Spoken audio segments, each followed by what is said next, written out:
We're back. Hello, hello, hello, guys. Welcome back. Good afternoon. Good afternoon, guys. This is Adrian Tampolino, and welcome to the Arktoberfest 2020, episode 28, the Philippines' first Architecture Plus Technology Festival, brought to you by Boysen, the number one paint, Crown Pipes, Duma Floors, and also powered by ITC Corporation. And online with me is our Vice President, Architect Archie Tolentino. Hello, Archie. Hey, Tams. Good afternoon. Good afternoon. I hope everybody had their lunch already, had their coffee. Para medyo Yes, magising-gising tayo. Medyo mainit yes, sa dito yes. ulan, Tams. So, medyo mainit, Mm. makulimlim, malimuom. Medyo Sabi mo, nakaka-sakit. umuulan. Umuulan. Singapore ka, Tams. Kahit lang tumingin ka sa labas, iba yung ano dyan. So, Hindi, ah, ano, umuulan na rin dito ngayon. okay. O baka nasa Pilipinas ka lang talaga. Hindi Galong. Lalong ka lang, hindi ka sa Singapore. Pero welcome again, everyone. Thanks for joining us again to this Oktoberfest edition of the South Triangle online sessions, episode number Yeah. 28. 8. Today, we're gonna have three very special guests, Yes. very From all over the world again. all over the world, diba? Parang ang guest natin is from, I think, from Bangkok right now, from Thailand, and the other two are in Italy, I think. So, maubusan tayo ng English na ito. Yes. Yan. So, our session for this afternoon will revolve or center around contactless technology, which is more relevant these days because of COVID. We need to keep our hands clean. We need to keep all surfaces clean to avoid the virus from spreading, right? So, Yes. infection, contactless, kung pwede nga, pagpasok mo sa anywhere, bubukas sa lahat, pinto, hindi mo kailangan hawakan. Talagang kahit nakapasok yung kamay mo sa bulsa mo, makatransact ka and everything. So it's very timely. And we are fortunate to have as our first guest this afternoon, Okay, si we are fortunate to have our first guest this afternoon, Mr. Silvio Real. Silvio Reale from VDA Group. Yeah, good afternoon. Good afternoon. Yeah, Good good afternoon, afternoon, Silvio. Silvio Real. Yes. So we were trying to figure out earlier where you are right now. Can you tell us where you are right now? Yeah, I'm in sunny Bangkok, Sawadee Cup, as we say. Sawadee. But the name is very Italian, and I guess the next three guests were all from Italian origins, so very Yeah. international. But great to join you on this. It's actually, I'm just looking outside my window. It's the first day in this week that we've had no rain here. It's just a glorious day outside. Anyhow, good to be here with everyone and to share Wow. with you our view of what the contactless technology should be, and hopefully some education as well on how it works and etc. etc. Of course, that's very good to hear. Like you said, it's sunny there in Thailand, and you just told us that you were a little bit under the weather these past few days. So I hope this would be a good, like, starting day to get back at it, be more Yes. energized. Starting with this Oktoberfest celebration. So if you have a PowerPoint to share with us, that would be the Now time it's to time share to the share. screen, Okay. please. There Tell we me go. Okay. We're gonna be accompanying you throughout the stream, so you're gonna see our faces. Let me just see if it's loading up. There you go. All right, just let me know when it's ready to go. It is I clear. hope I don't run out of voice before the end of this session. So let's roll. So good afternoon. I'm Silvio Reale, and I'm the Chief Sales Officer from VDA Asia Pacific. And as the architects mentioned, the focus of this session is really about contactless technology. How technology has become an extremely important part of our life, whether it's in hospitality or residential or even day to day. COVID has changed everything, the way we interact with each other. Look at this, I did this last year. We all had a face-to-face meeting. This year we need to do it all virtually. So things are going to change. There will be a new norm, And today I'm going to focus on technology, how it applies to hospitality.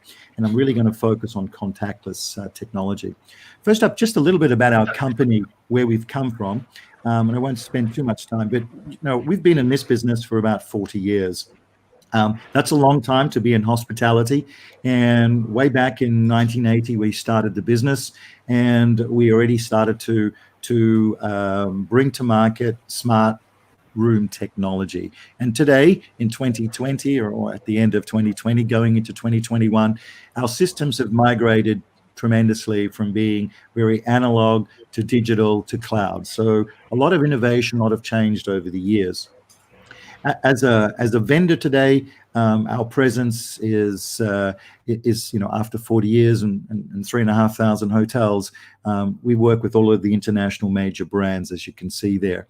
Across this region, including the Philippines, we have a whole array of technology. For the Philippines, I'm very happy to say that by the end of this year, if all goes well, the Okura Manila will open, and it will be a showcase of much of the technology that we're going to talk about today. And this will be the first of, let's call it a smart hotel, both in how the guest interacts with the system and how operations and back of house perform with the system. Of course, in the Philippines, you may have heard of the brand Red Planet. We have a lot of Red Planet hotels already installed, so we have a very strong presence in the Philippines. Thailand being our home base, we have more than 30, actually 36 hotels now. The last few weeks, we've signed a few more in our base. So let's talk about the trends. These are the technology trends that really have been accelerated. For many of you, these are not new. The reality is we've talked about mobile key and mobile check-in for many, many years, but the adoption was very, very poor. Let's say that always you need some event, some compelling event to change the behavior. And of course, COVID has done that. The coronavirus has impacted all of us, whether it's personally or in the business level, irrespective of where you are in the world. And I feel for the people of the Philippines, because I think you're one of the major countries that suffered the most in this region, and I truly hope and pray that you can get it under control very quickly and get things back to normal. But today, contactless technology will cover a number of different areas, from everything from pre-check-in. Pre-check-in was something that we didn't do in hospitality. It will become the norm, just as it has for many, many years for when we traveled by air. Using QR codes. QR codes are going to be a very simple way to bring a property to a digital age. So things like the hotel compendium or menus can all be on your mobile device, including room controls and room services. Other things that the second speaker today will talk about is also air quality, and how sanitization of the air is very, very important, and also including that a lot of hotels will now move to 100% fresh air, but there will be challenges with doing that. Cloud-based systems have really changed the technology landscape in making it easier, but also easier to implement, also from a cost point of view, because now you can have a number of different systems, everything from the property management system to the guest room management systems to workflows, even the telephone system, all very much cloud-based. New technologies like TV casting. TV casting is an innovative technology, very little to do with contactless, but it is a contactless way of bringing content from your device, your mobile phone, to the television. Voice assistants, this will be absolutely the new trend going forward, where we'll just use our voice to communicate in the room, and robots will also be becoming something of the norm within hotels. So now I'll hand it back over to the team there to run a video which will give you conceptually a good view of how all of this works in a hotel. So I'll hand it back to you guys, and then we'll go from there. I think I need to stop sharing. Yes, wait.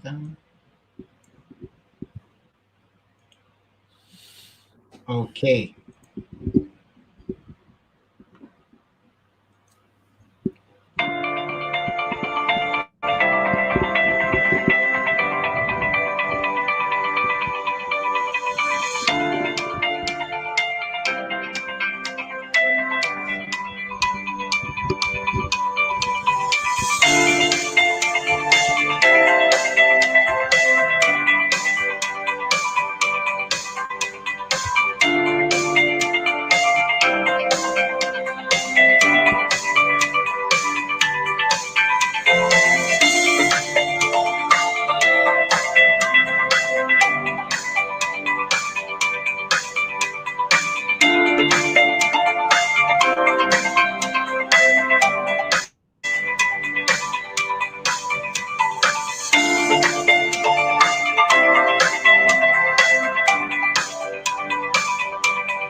Okay, I'm back and back to my slides. Thank you for sharing that. So let's talk about the technology.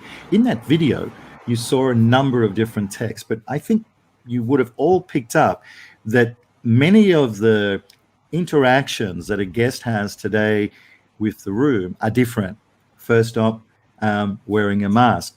I think that's something that we're going to that's going to be quite common.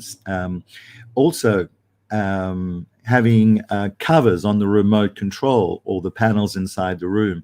These are all different operational things that are going to be different in a hotel guest room. Housekeeping has an enormous amount of workload now in sanitizing the room prior to the guest arrival. And this is a technology that we'll be talking about in the second presenter will be talking about in the next session.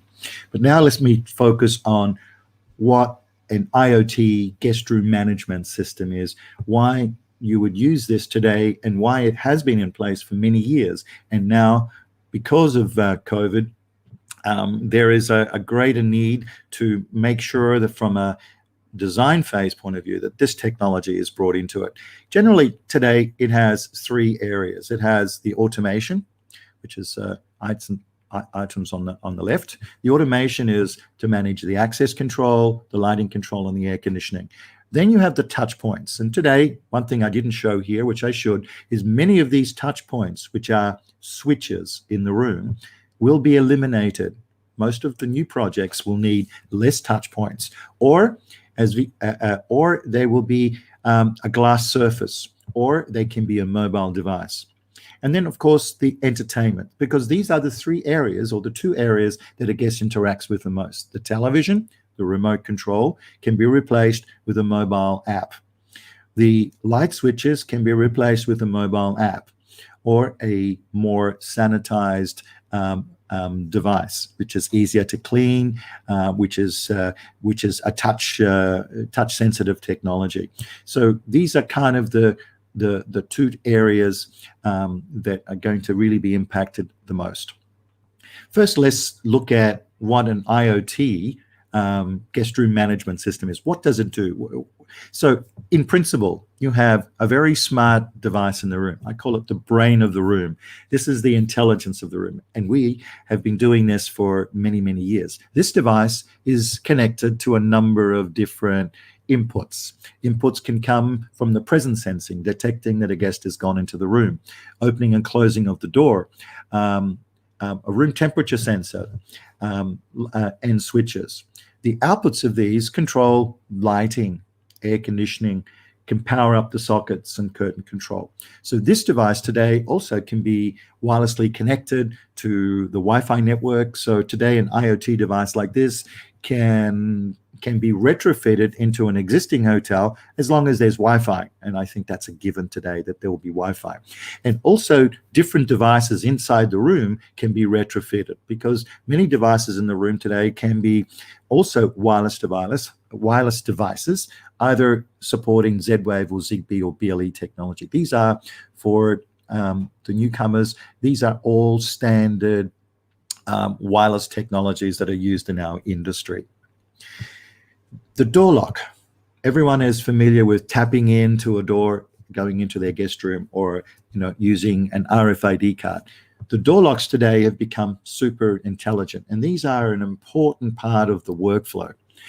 And the door lock, working with the guest room management system, has a number of different impacts. One, it helps save energy because it's able to detect that a guest is going into the room or a housekeeper is going into a room and adjust the thermostat accordingly based on when the guest goes in or when the housekeeper goes in. The door lock infrastructure, in order to make it online, to support things like digital key and mobile key, the networking of the door lock can travel over the RMS network. So there's a cost saving in doing that. And by having an intelligent door lock, you have lots of very smart workflows built into it. So again, the door lock can identify whether you're a guest or a staff. When you hit the do not disturb, it goes automatically into privacy mode, so the housekeeper can't accidentally come into your room. And it does a number of other different things, like it can initiate the housekeeping mode, the room clean status, etc. And we'll talk a little bit more about this a little bit as we go through this. One of the key functions of this technology is to save energy. I'm disappointed that I'm still seeing today, after many, many years, hotels being designed and energy management is not taken seriously. I always say, the piece of furniture that sits in the corner, that is a very expensive piece of furniture and may not even get used during a guest stay, is far more expensive than what it costs to put in a high quality, good quality energy management solution. And at the end, energy, and this has two impacts. One, it makes us more green. We need to protect our environment. We know that.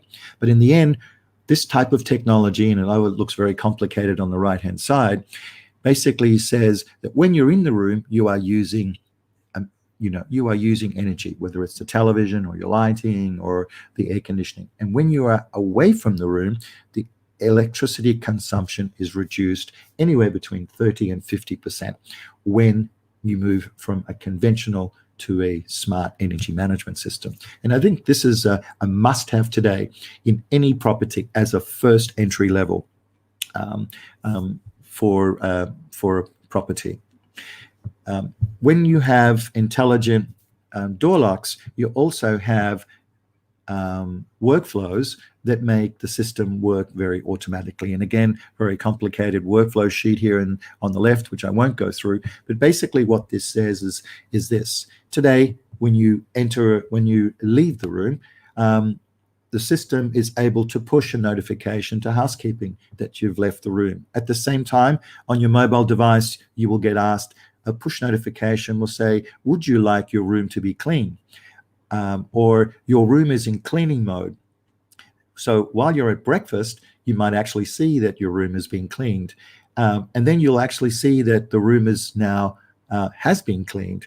So instead of going back to the room and finding housekeeping in your room, you can take that extra cup of coffee and take your time to go back. But from a workflow point of view and a guest services point of view, you have full traceability of who goes in and out of the room, when the room was cleaned, etc. And all of this information today is very important, particularly in this post-COVID situation, so that because we need to make sure that the room is clean and there's traceability of staff who goes in and out of the room. But you also may want to give the guests the option of saying, no, I don't want housekeeping during my stay for the next 2 days because I don't want anyone entering my room. So these are kind of the automation that comes along with this type of technology. Lighting control, this is a must-have today in all properties. And again, there's a number of different lighting technologies, and whether it's standard, whether it's on-off or phase dimming or DALI or 0 to 10 or PWM, all of these have certain cost benefits and energy management benefits. And depending how sophisticated the lighting is, depends on the type of control that you would use. Again, energy management. Energy management, as I said today, I believe is a must-have in any property. And if you even have a property today and it doesn't have an energy management system, then that's an opportunity to revisit the air conditioning control and take that as your first course of action to lower the operational costs on top of, because this is a significant cost saving that can be done and can finance and other initiatives that need to be done during this period that we have ahead of us. Cloud platform. Again, having a cloud architecture allows you to manage the whole array of systems that you have. So someone from the cloud can push content to a television system, can push content to a mobility app, can adjust different workflows, can monitor the status of the air conditioning or the functions that are in the different systems. So having a cloud platform really allows you to manage all of the different services that are in a particular property. And this is a technology that is definitely a trend and a must-have as we go forward. So let's go into this a little bit deeper. in our industry, how this all works is via integration. So let's just walk you through some of this, how it works. This is a typical flow chart of the hotel experience. Everyone knows we have a guest check-in.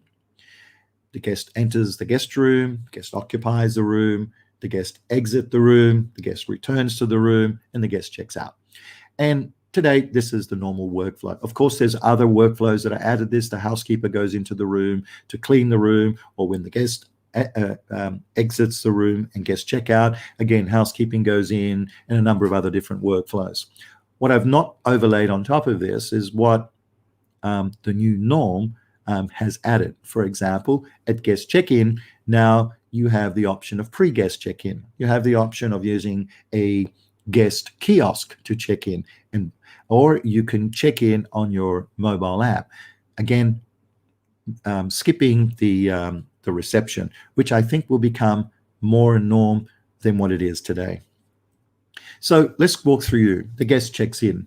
This is a typical architecture of a hotel. When the guest reaches the reception, the network identifies the guest and receives a welcome notification. At the same time, the guest receives a push notification on their phone, and it can be any sort of message from the specific hotel. Depending what the guest wishes to do, whether he wishes to use the app for check-in or a guest kiosk, or still use the traditional approach of going to reception, that is possible. Today, with all of the mobility apps that are available, you can scan your passport. You can still push the passport to reception. In all of the Asian countries, unfortunately, we will not have the situation that we can just simply bypass reception for local security and immigration rules. However, that process has become digital and doesn't need as much face-to-face time as it did before. Of course, once you've been allocated your room, you can use your mobile phone to find your room using geolocationing technology. Prior to arriving at the room is actually put into what we call a pre-cool mode. So before the guest enters the room is pre-cooled, and the AC system is brought to the optimal level so that you enter a room that's preconditioned. As you enter the room, also, the lighting and air conditioning needs to be preset to what we would call the comfort level. And once you've entered the room, you have your wonderful welcome scene, all the lighting and curtains adjusted normally. Your air conditioning is preset. The room is now occupied. The system understands that you're in the room. If you're maybe on an executive floor, housekeeping it receives a notification that you've entered the room, and gets ready to deliver some special gift basket to you or whatever. So this is how how the technology works and how it's all integrated with different subsystems. So just to walk you through how this all works, it's really made up of a number of things here. And I'm only just focusing on two technologies: the door lock and the smart IoT controller in the room, which is controlling, which via thermostat controls the air conditioning and also controls the lighting. So the air conditioners today can be very complicated, like chilled water systems. They can also be VRV and VRF and split units. And these units can be controlled either through a server level integration or very simple IR control. But the way this technology works enables you to have this workflow that's highly automated and integrated, one, to always provide the same guest experience, and also to make it consistent. Mobility integrations is where is the trend that's definitely been accelerated due to COVID. Everything now, from the welcome message to the room controls to guest requests to mobile key, and also including a phone that can also be your telephone inside the room. These are all technologies that have been accelerated in adoption and what we call mobility applications. So today, many of the new properties that are starting up are either adopting these or are actually designing into the projects to be built. Very much this. The Akura Manila will have much of what we've been talking about. Guest casting. This is by far the most newest technology and we're very familiar with this at home. At home, if we have a smart TV, we can use YouTube or Netflix or one of our favorite applications, and we can stream content to the television. In the hotel space, this was very restricted because of licensing, and this is now made easier through streaming technology that's either part of the television or is head-end based. But it allows you to use an Apple TV or a Chromecast dongle, and from your handheld device, it's very easy to stream your favorite TV show or movie from Netflix or one of the other channels. And voice. I finish it with voice, and I think this will be the trend definitely for the future. We're not there yet. Unfortunately, the voice assistants today are still, let's say, English centric, but that will change, and it's changing very, very fast. And we're very proud that our company has got one of the first voice activated projects in the world outside of the United States. It happens to be in Dubai. And here it's used as a voice assistant to, open the curtains, switch on the lights, but also to ask to order room service or to ask for directions around the property, etc. But voice will definitely be the future trend. It's already used in the automobile industry. It's being piloted and tested in the aerospace industry. So it's something that is very easy, and it's certainly contactless. And I'm very, very bullish on voice. And I think as we go forward, we'll see more and more hotels implementing this type of technology. So we've talked a lot about the tech. Let's now share with you 2 case studies just to show you that this is really happening in the industry, and it's real. It's something that you can do today, you can implement today, and you should consider designing this into any future project. So first, let's talk about MGM Cotai. This today is the only property anywhere in the world that has an IoT deployed architecture and system. And this was deployed in February 2018, so it's more than 2 years, coming up to more than 2 years in operation, and over 1,500 rooms. And it's the true world first. It is just an amazing property, and it is an industry icon because no other property in the world has ever implemented such an architecture successfully. With over 17,000 IoT devices, the very, very first true IoT deployment. And along with this came a lot of other benefits. This property also has recently won 2 awards for energy sustainability. So our system is just one of the many different technologies that have contributed to this property in Macau being awarded this. And as you know, there are many properties in Macau, so we're very proud to be associated with this property.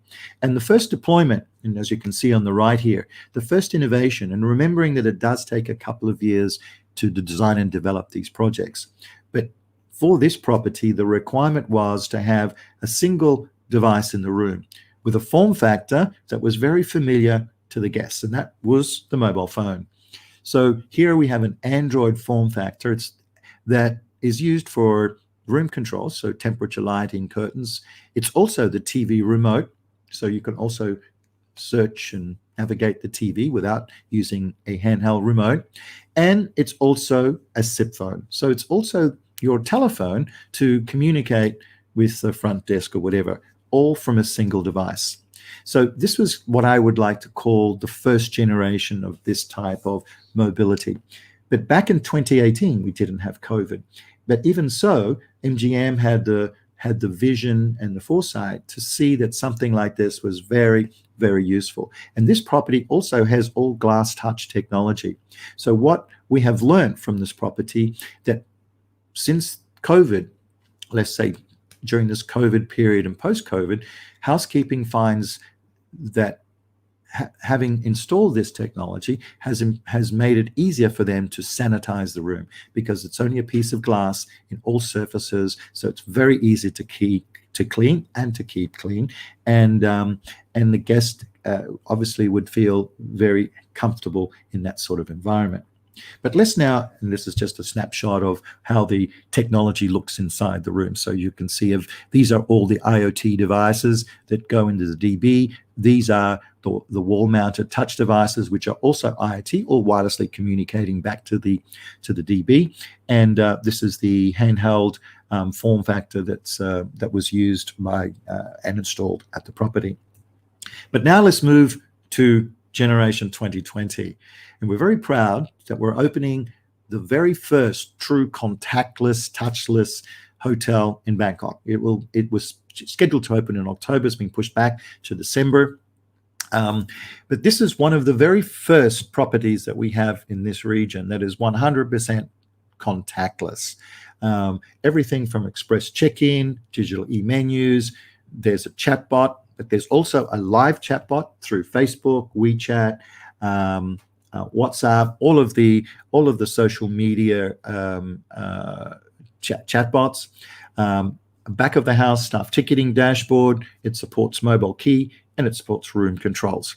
So this was a combination of a number of different technology vendors. So here we partnered with a company called Okami, which is a very strong application builder who are able to build that. How it works is also we partnered with two other companies, Salto and LG. So Salto, LG, and Okami have brought this solution together to really provide a complete contactless technology. So again, here you have pre-check-in, you have push notifications, you have room controls, but everything on your own mobile device. And this is definitely the trend. And one of the things that we did do in this property, we removed more than 50%. And that's a real fact. We removed more than 50% of the conventional push buttons and switches that were going to be installed in this property by applying this technology. So the savings in the electrical infrastructure and electrical hardware, savings in that funded also these other technologies. So let's just walk you through the experience before we end this thing. So as I said, we arrive at the hotel, and today arriving to the hotel can mean you're coming from another country, but you have the ability to pre-check in, you have the ability to access your room via mobile key using your handheld device, or you can use a traditional RFID card. Once you arrive into the room, you get your wonderful welcome scene, and you have all different types of touch points to use. You can have different scene settings, for different areas, whether it's the guest room or whatever. Push notifications, as I said, would you like to skip your housekeeping today? So the whole mobile experience is very much a go from today, and much more adopted. And I think if you have been on many of the webinars that have been running over the last 6 months or so, this is what everyone's been talking about. And of course, guest casting. So in summary, that is the experience that you would get today from a contactless technology. Thank you, and thank you to Michael and ITC Corporation for supporting us. And I hope that this was of benefit to all of you out there, and you've learned something about the contactless technology and how it applies to hospitality. Thank you, Silvio. All right. That was Silvio. it was very concise, clear, and enjoyable. Yung ano niya, no? Very what do you call this? Easy to understand presentation. Yes. Thank you for taking us through the experience of a guest in a hospitality setting that actually helps us to imagine and appreciate it in a more realistic manner, rather than mentioning technical terms. You put it in a more understandable, digestible Thank you. way. So I'm thank glad you I've still got my for that voice and it's presentation. sort of disappearing again. You can still sing, I think. I'll go back to bed after this. Yeah. There you go. Okay. But before you go to bed, again before you rest. Yeah, of course. Are you No, okay to take a I'm couple of fine. questions Thank from you. our Sure. viewers? Okay. All right. First question I see is from Terrence Ronson. Let me just pull it up. Great presentation. How complex is the integration of all these devices? Are integrators Okay, competent to do good this? question. Integration is extremely important. And today we have made it simple by using what we call an API or a REST API. So this, if allows the applications really to plug and play. Think of it in layman terms like USB. Today we just plug in a USB device into a laptop, and it works. And that's basically how the integrations will work today. And the the integration is really the responsibility of the vendors, whether it's the mobility app or the hardware vendors. They're responsible for making it work. I think it's very important when you discuss integrations that the vendors that are involved have their integration, let's say, certified, whether it's a door lock or whether it's a mobility app or IPTV, etc. I've heard it before. Yeah, we can do this, but if it's not being certified, you may be in trouble further down the line. Hope that answers your question, Terence. Okay, so you need qualified people to do your integration. That's simple, no? You need qualified vendors. Yeah, correct. Vendors. Yeah, qualified vendors. Just Because the system integrator at the end buys different pieces, and hopefully that system integrator is working with business partners that are Mhm. qualified. and not fly by night companies. I Not guess. little startups, or Start. as yesterday someone said to me, we're going to build our own mobile app. And I said, okay, I hope that you've got a couple of years of development time ahead, spared for this. Oh, no, our guys can do it in a few weeks. Well, I doubt that really will happen. Yeah, of course. Security still, you still need some experience in security. Okay, let me I just. think it's a good point about security. I didn't Mhm, bring it up mhm. before. One of the Yeah. things I should say is with all of these integrations, security is number one. Hmm. We've had we've heard so many horror stories about hacking. Hmm. Everything is hackable, but again, working with a certified integration also Hmm. brings a certain level of security, and peace of mind. Yeah. Well, talking about security, I have a question. Because nowadays you said you were very bullish about voice, right? Sorry. You said earlier that you were very bullish about voice. Oh, voice, yes, voice Yeah, assistants, yeah. voice technology. And what came to mind is the Amazon, the Alexa app, and Siri. And what Mm, I find sometimes is Siri is listening to me all the time, right? mm, It just comes up from uh, the slightest sounding like Siri word, it comes up. So for yeah, me, I'm kind of like, okay, scared that the device is listening to me all the time. So what yes. do you do about privacy with this IoT integration? Because if they're on all the time, I might be, be when I open my door or open my TV, there might be an ad about something I talked about Adrian in the corridor a while Mm. ago, something like that. It's a very good point, and I think this has been one of the issues also in the United States, who has much stronger privacy laws than others. I think everyone is very much aware of that. The From what I'm seeing is the middleware companies, and I just use one example, a company called Valara. They have software that you know um, has certain privacy modes, so the data doesn't is not accessed by anybody, but you Mhm. also can have the microphone off or on in certain ways, so it's not necessarily always listening to you.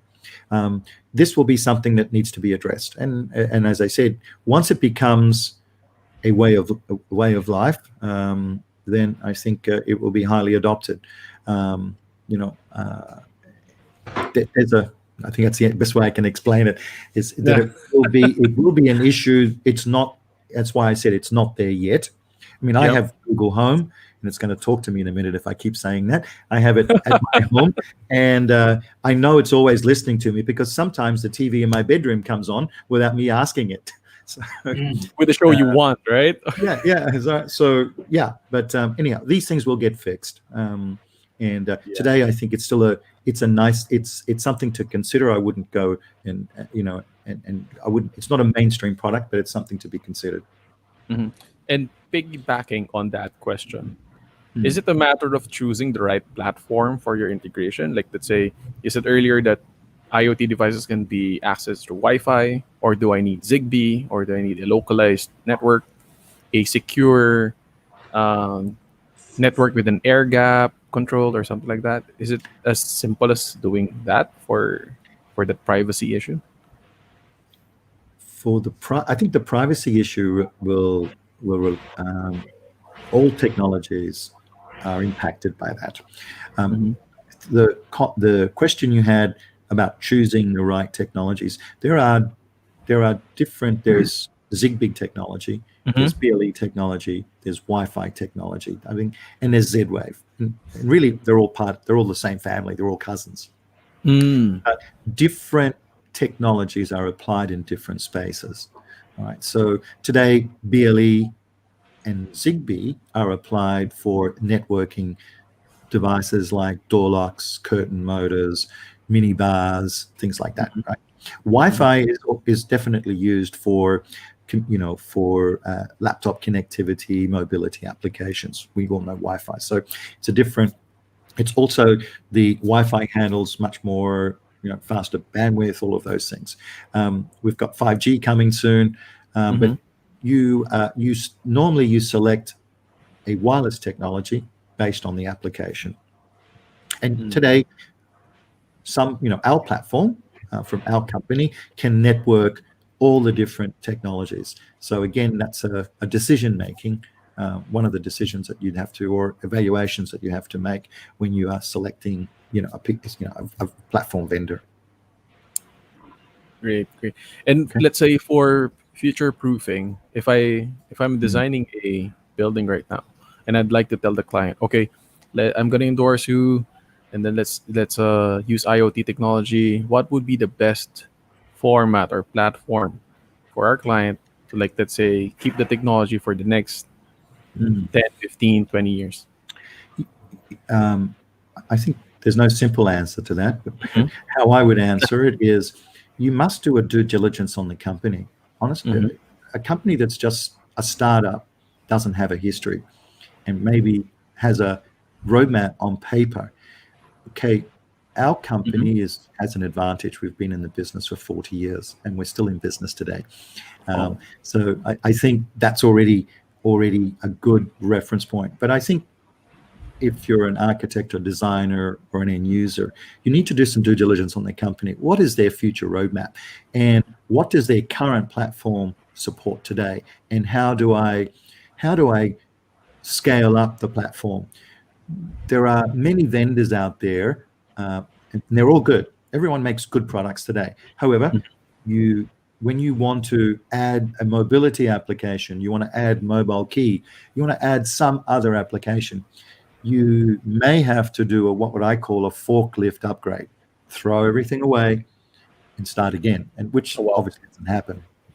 So I think it's important to do that due diligence very early in that process, um, and that's where it's good to engage a consultant who has expertise in that area, to Hmm. be uh, open, so that you do select a vendor that can take you today and keep going with you for the next years. I mean, again, we're in a very good position that we've been in the market for a long time. And today, even the platforms that we installed 10 years ago in Asia, I mean, our platforms in Asia, our installations in Asia are now more than 10 years old. But all of those can easily be upgraded to utilize all the integrations that we talked about today.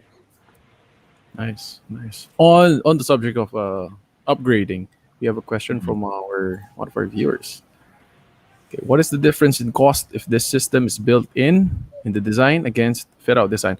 I guess the question is there a big price gap between A new Uh, design or a Yeah, renovation. you guys yeah, coming yeah. in? Yeah. Okay. All right. Well, let me say that if you design the system from the ground up, you will get Mm-hmm. the Yeah. maximum cost savings from a design, from an infrastructure. Oh yeah, something's moving around.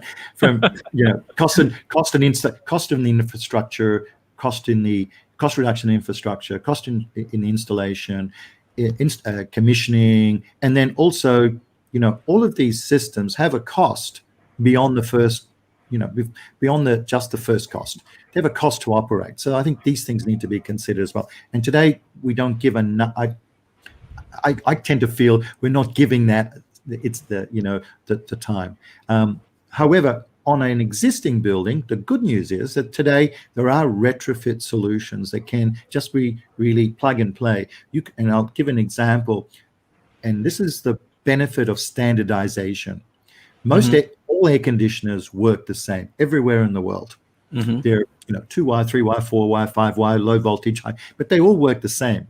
So there are really plug and play devices that you may not even need to change the cabling, or you can easily pull a new set of cables from, let's call it the controller to the thermostat, to make it smart. And then you use Wi-Fi to network the room because you've got no cabling in the room.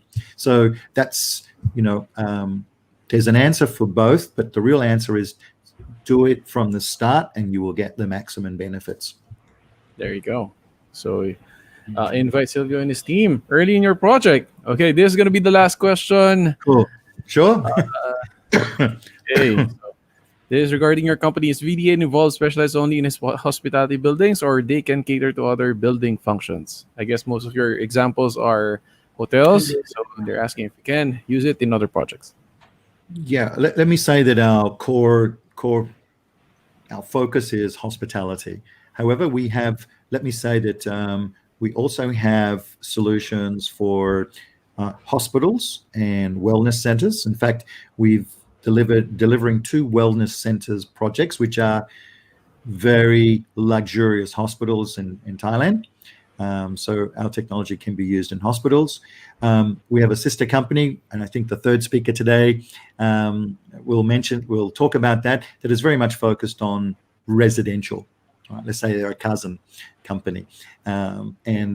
So, yes, you can apply our technology, but our applications are hospitality, healthcare, which are hospitals, and we do cruise ships because basically wherever there's a hotel room, you automate it the same. Access, lighting, air conditioning, entertainment. That's where we're at. All right, and in residential, it's a little different. Yeah, agree. Okay, Silvio, before we let you go, any last word for our 19 million viewers? Only 19 million. Wow. Yeah. That's Wow. fantastic. Half of the city is watching us. Hey, to all the Filipinos, stay safe, and to everyone else in the world, stay safe, and let's just be strong. And I know we've gone through something that we've never experienced before, but we'll get through this and we'll come out better. And the business schools of the future will be teaching the case studies of what we are all going through this period. So that's from a personal front. From a technology point of view, please consider what we've spoken about today. It is really important. And I've been preaching this for 2 decades or more, and it's become even more important that we use technology in hospitality in a better way, and it will benefit all of us, to us personally and to our planet. Thank you again for having me as part of your event. No. Thank you. Very well said. I think this COVID situation has really opened up our eyes to contactless technology. No, we need to use less of those alcohol sprays and just be smarter about it, right? Not risk touching any surface. So, Silvio, we know you are feeling a little bit under the weather. There you go. I got it here. Look, see, where is it? All right, there you go. There you go. See? Silvio, we know you are feeling a little bit under the weather, but we really Mm. appreciate you joining us this afternoon for this session of Arktoberfest. This is your Mhm. second time being invited to our chapter. So thank you again for Thank you. saying yes to our invitation. And we hope you get better soon. Don't lose And your voice. Okay. yes. That's fine. And of course, Okay. next time, hopefully, that we can meet you in Manila. Yeah, absolutely. Yeah, yeah. Yeah. Yeah. Look Please. forward to seeing you all. Yes, please. Feel free if you want to stay with us in the background to join the other two speakers later on if you're up to it. But for now, we'll have to let you go. And thank you. Stay safe. And Ciao. hopefully Kabuen we'll ka. very closely. Kapag Ciao. Come, come. Arrivederci. Ciao. Arrivederci. Bye. Thank you, Silvio. Bye. All right. All right. Thanks. Okay. So I think medyo it's a really good primer. What Silvio Yes. said about IoT, and to those who are, I don't think it's something new naman to everyone. No, I think Yeah, it's not something new, but I think technology is something evolving. mm, And with technology, there comes innovation, of course, right? And of mhm. course, innovation is our way of, I think these are solutions, our way to, in order for us naman, syempre, to transition to a better tomorrow. Of Diba? course, Oh, of yes, course. of course. Siyempre, may dalawa pa. May dalawa pa tayo for today. We still have two speakers for today. So, Mm, save the mm. English for later. Charot. Tapos, tapos, Right. yeah. Iyan na nga. So, are we going to start or are we going to have a break first? I think we can. We I can. think the speaker's ready naman. So I think we'll just let's just give it. Pero yun nga, going back a little bit to IoT technology. I think it's really important for us to really consider this also in our projects. Yes. Clients are more aware of these kinds of technology, and we can't be the last ones to know about it. So it's really good that we have this session this afternoon. Our next speaker will be, I think, from the same company. Yeah. Um, his name is Alberto Vuan. Let me just. I hope I said that right. I hope I didn't butcher your name. You're Good right. afternoon, sir. Welcome. Is right? It's perfect.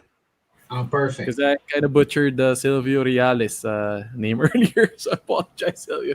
Alberto, thank you very much for joining us. Welcome to the show.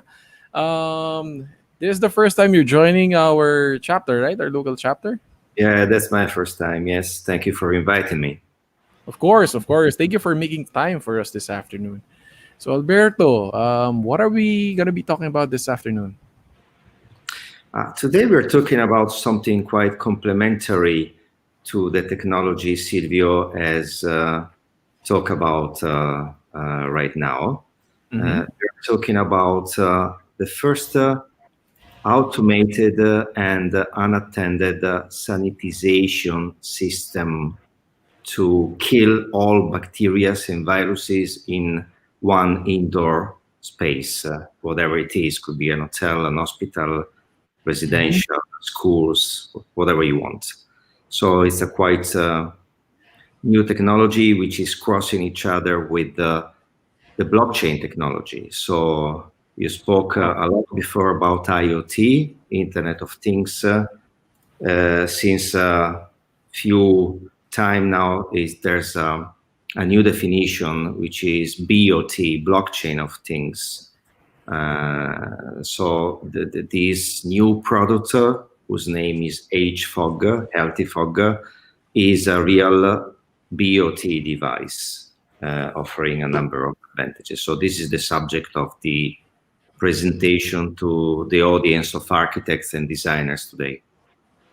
Nice, nice. Well, I think this is going to be the first time I've heard of blockchain technology being used for an Internet of Things application. Usually, blockchain is used for the bitcoins, the currencies, right? Yeah, you're right. This is the common understanding of blockchain, which is normally people is identifying blockchain with a Bitcoin, with a cryptocurrency. In reality, blockchain is the technology which stays behind any cryptocurrencies, and which is really driving a silent revolution. Somebody is talking about the fourth industrial revolution driven by the blockchain technology. And there are a number of services and products which are providing trustability, adopting the blockchain technology, and reducing costs and increasing, I repeat, the trustability in a dramatic way. Okay, trustability. Let me just ponder on that a little bit. When you say trustability, do you mean the how well the system is built, or trustability meaning the privacy issues? No, let's make an example. Everybody is aware now. Just for example, talking about sanitization. Desanitization treatment are typically done manually by operator, which are well covered. Going around spaces with the manual sprays, right?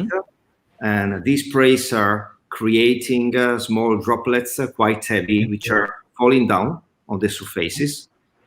And that's the reason why it is required a manual-driven distribution of these disinfecting liquid, which is practically atomized. Now, if I'm asking to you, how can I get the certification that the work is done properly and that all the surfaces have been treated? That most probably it is impossible to get a certification. So here is the place where blockchain is coming into the show, all right?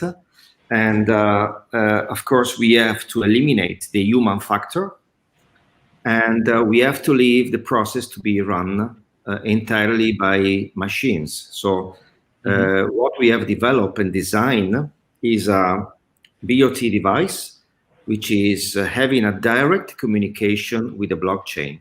Whatever it's doing, executing treatment, whatever it's doing is certified, time-stamped by the blockchain.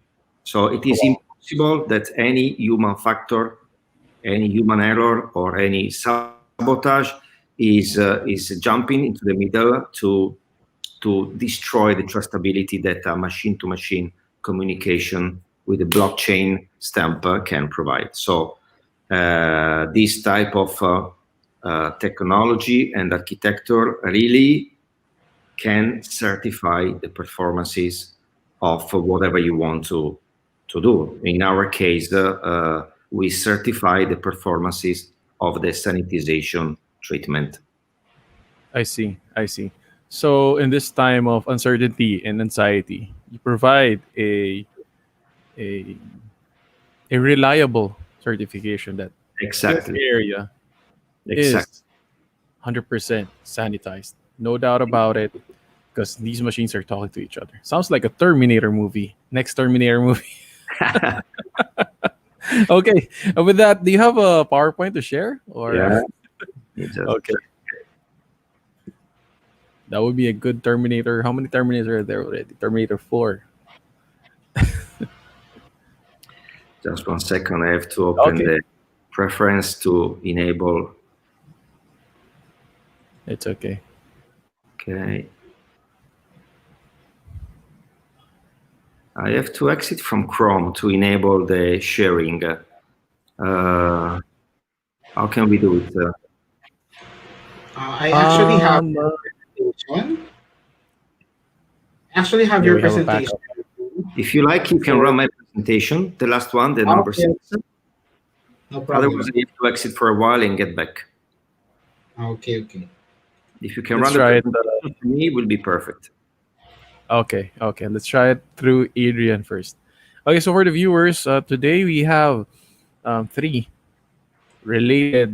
sort of related services about IoT. Right now, I'm learning about blockchain technology, and later on, we'll be having another guest who will be explaining the the, I think, home applications of what Alberto and Silvio will be talking about. Okay, so let me try to share this with you. All right, can you see it? Perfect. Great. All right, just let us know if you want to go to the next slide. Okay, The in floor is yours, reality, Alberto. okay, let me introduce you to Simple. Simple is the new company which is taking care about all these health tech technologies and BOT technologies. So is a new company set up last year, which is proposing now into the market this new, I would say, disruptive technology. You can pass to the next slide, please. There's this a small video which is showing the design products. I mean, we have a architect audience, so I decided to start from the design aspect of the products, which has been designed as a B2C product instead like a B2B product. And this is what is included in this BOT device, which I will explain to you better now. As you see, it's a nice device with a glass front plate, which is really can be considered a device product which can be installed also in a private home. If you get to the next slide, please. And this is what we're talking about. It's a professional, automated, unattended, and blockchain certified sanitization system. Next, please. Now, I was referring before in the example about the typical sanitization manual-driven activity that everybody knows since months now. So the first question is why it is different or unique, this new product.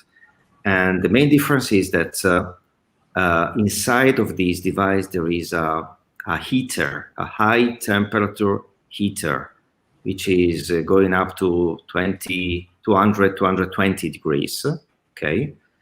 And the liquid which is contained inside is pushed into the heater, and the thermal shock is increasing the pressure, as you can imagine, and is spreading with a very strong power this healthy fog or dry fog into the environment in a very quick way and very homogeneous way. So through this type of distribution, we can eliminate the manual dispensing, right? And totally automatize it, being sure that all the surfaces in one room, including the furniture, the chairs, everything, is completely sanitized in few seconds. We're talking about a time of around 10 seconds for a 20 square meter room. All right.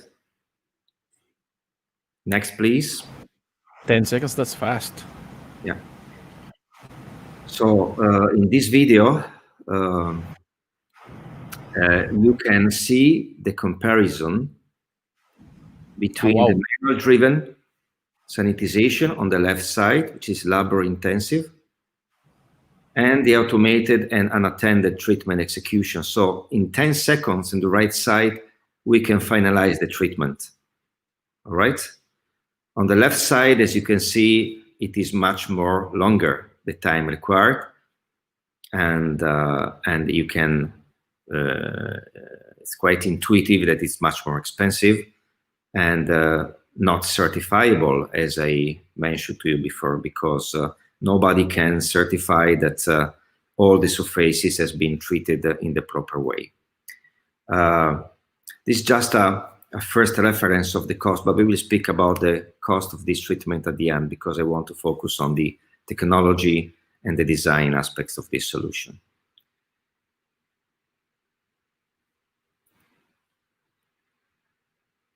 You can skip this one, please. Now, why it is important to have a certified sanitization?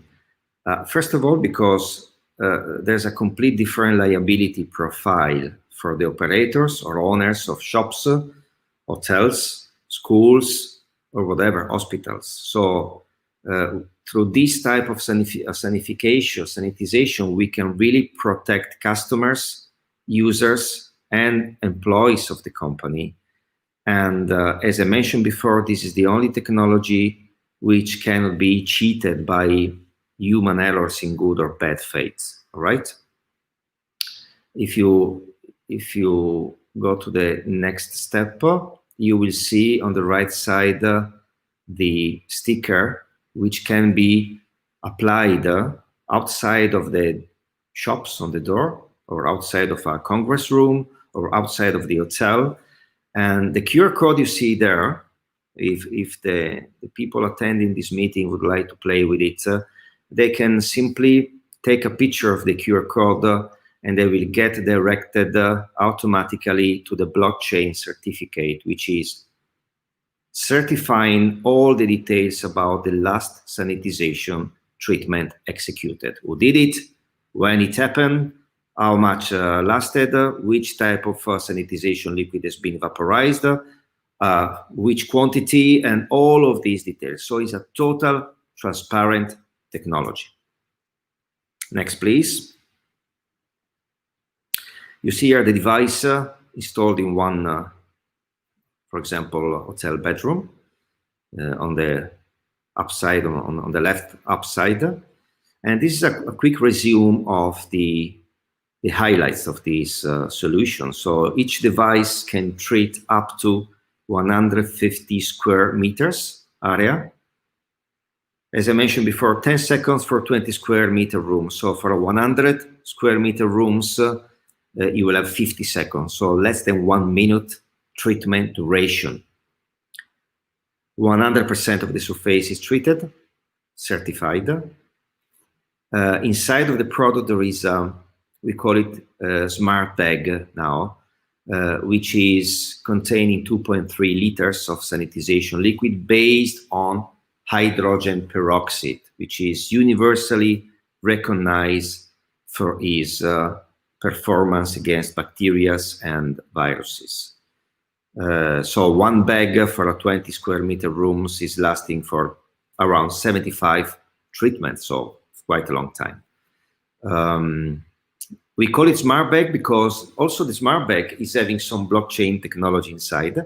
In fact, each bag has a RFID tag which is encrypted in blockchain. So practically it's impossible to use the device without a certified bag containing the right liquid. It's not possible, of course, to open the bag. Is under vacuum and cannot be insert any other liquid inside. I already mentioned to you the blockchain technology, which is granting the performance, and the replacement of the bag is extremely quick. It's lasting less than 20 seconds. So it's very, very quick and can be done by the normal cleaning personnel. Next, please.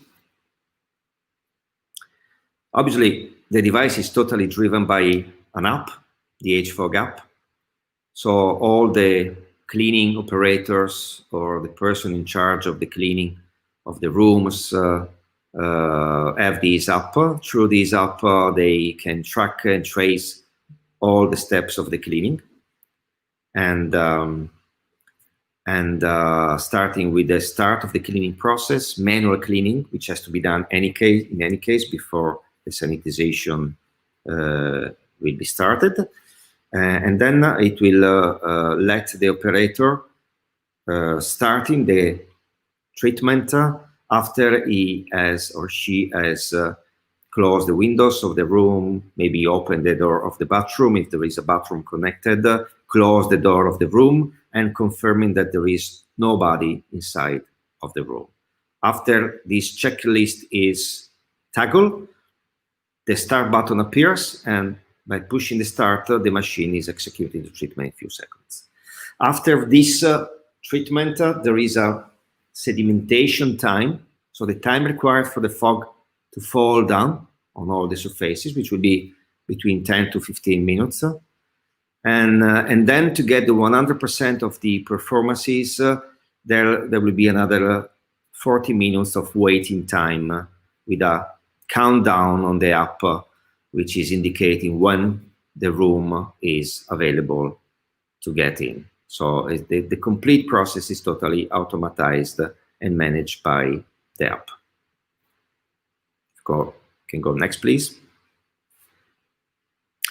This is an example of the display, which can be placed into the room, which has been treated.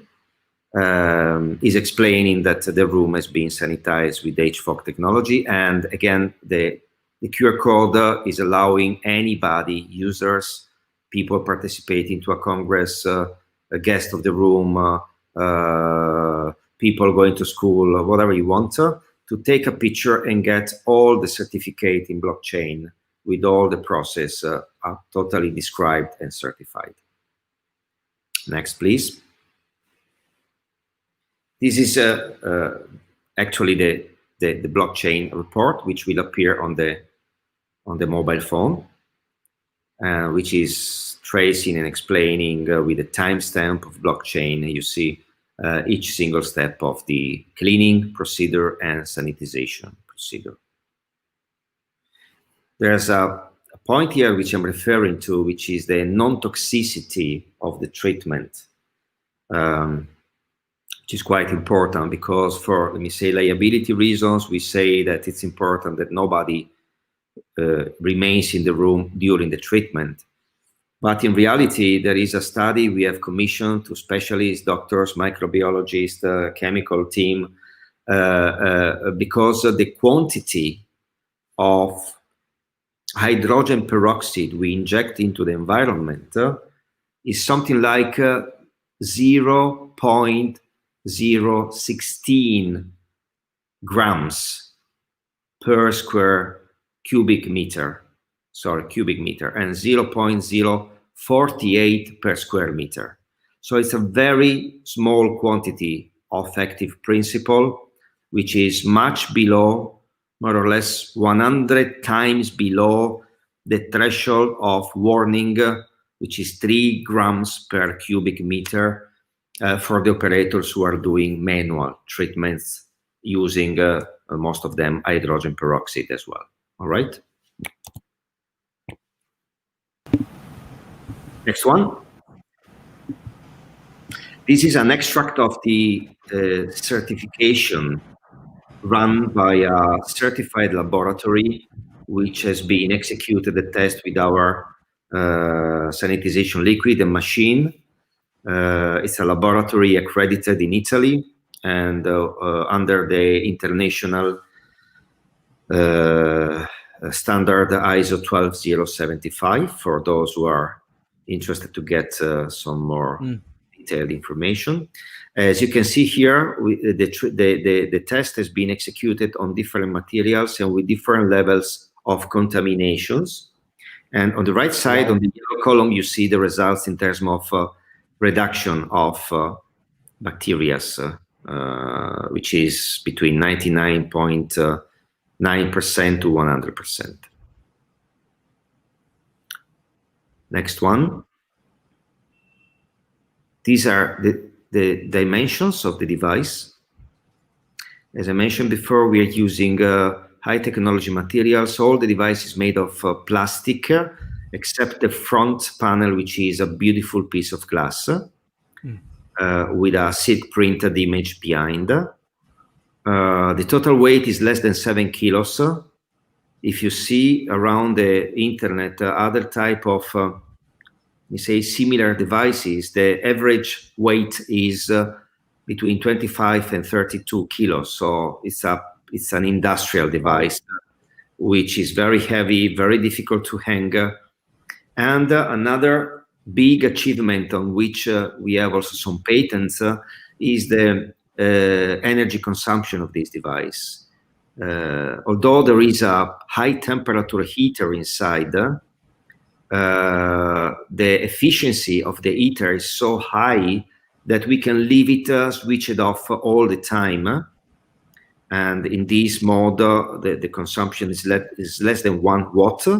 And only before the treatment, when the cleaning lady is starting the manual cleaning, the heater start to get to its own operative temperature, consuming 1000 watts, but for a very limited period of time, only between 8 to 10 minutes. All right. And after this, the treatment is executed and is going to sleep mode again. Next one, please.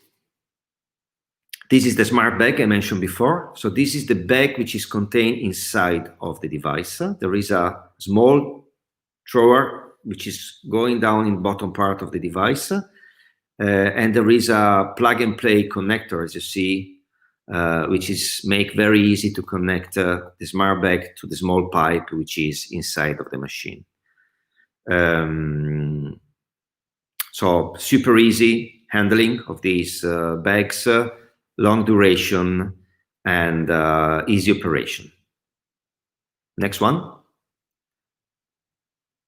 which is my thank you for the time you have dedicated. I think that I have left more time to possible questions, if there is any. Okay.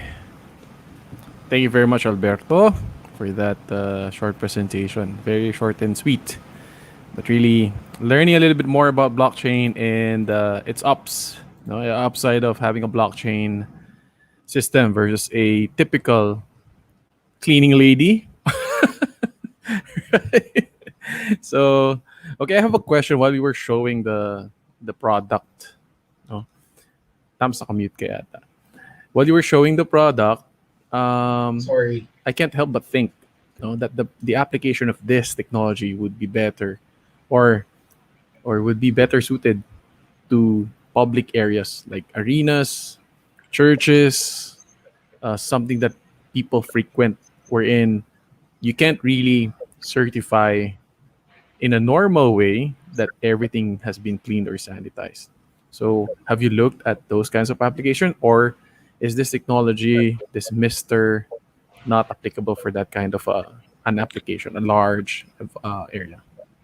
Well, look, let me tell you that this experience is quite exciting for me because I'm discovering a number of vertical markets, a part of the typical one where I have a long experience, like the hotels, which are amazing. So we are having already contract signed and hot negotiation with, just give you an example, pharmacies.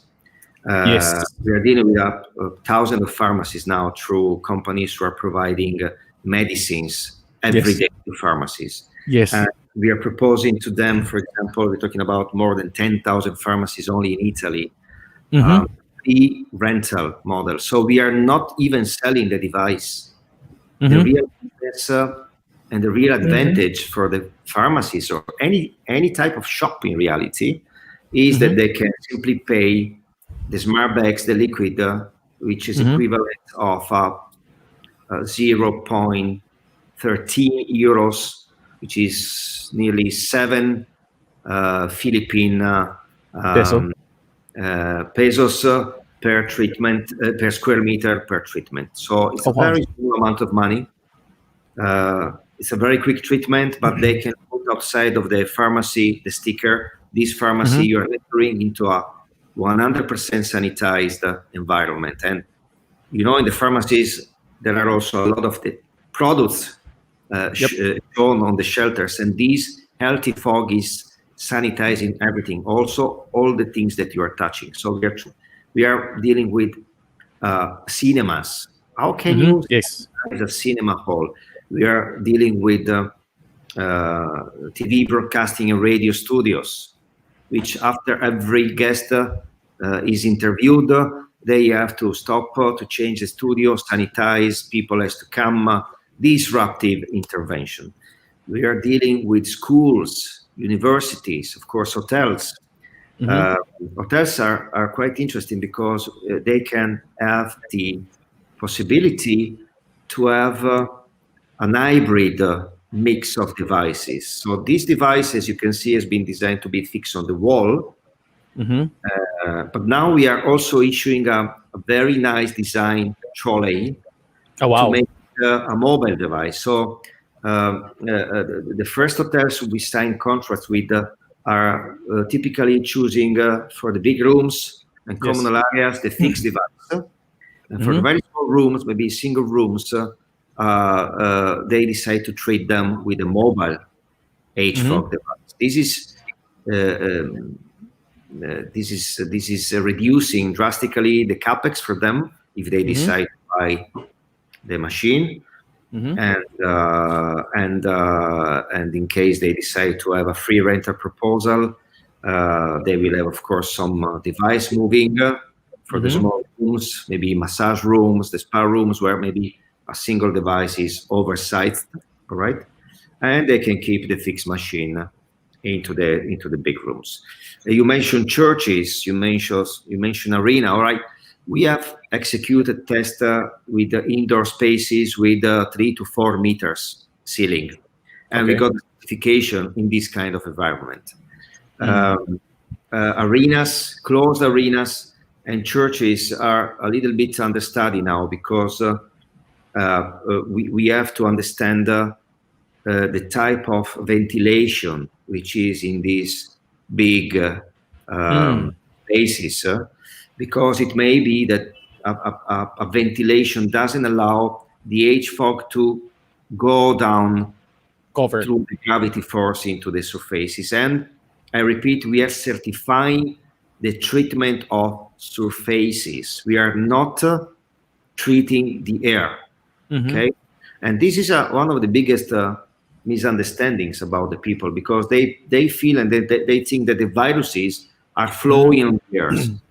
But in reality, yes, I mean, at the beginning, when somebody is injecting viruses into the environment, they are going in the air, but at the end, they are depositing on the surface.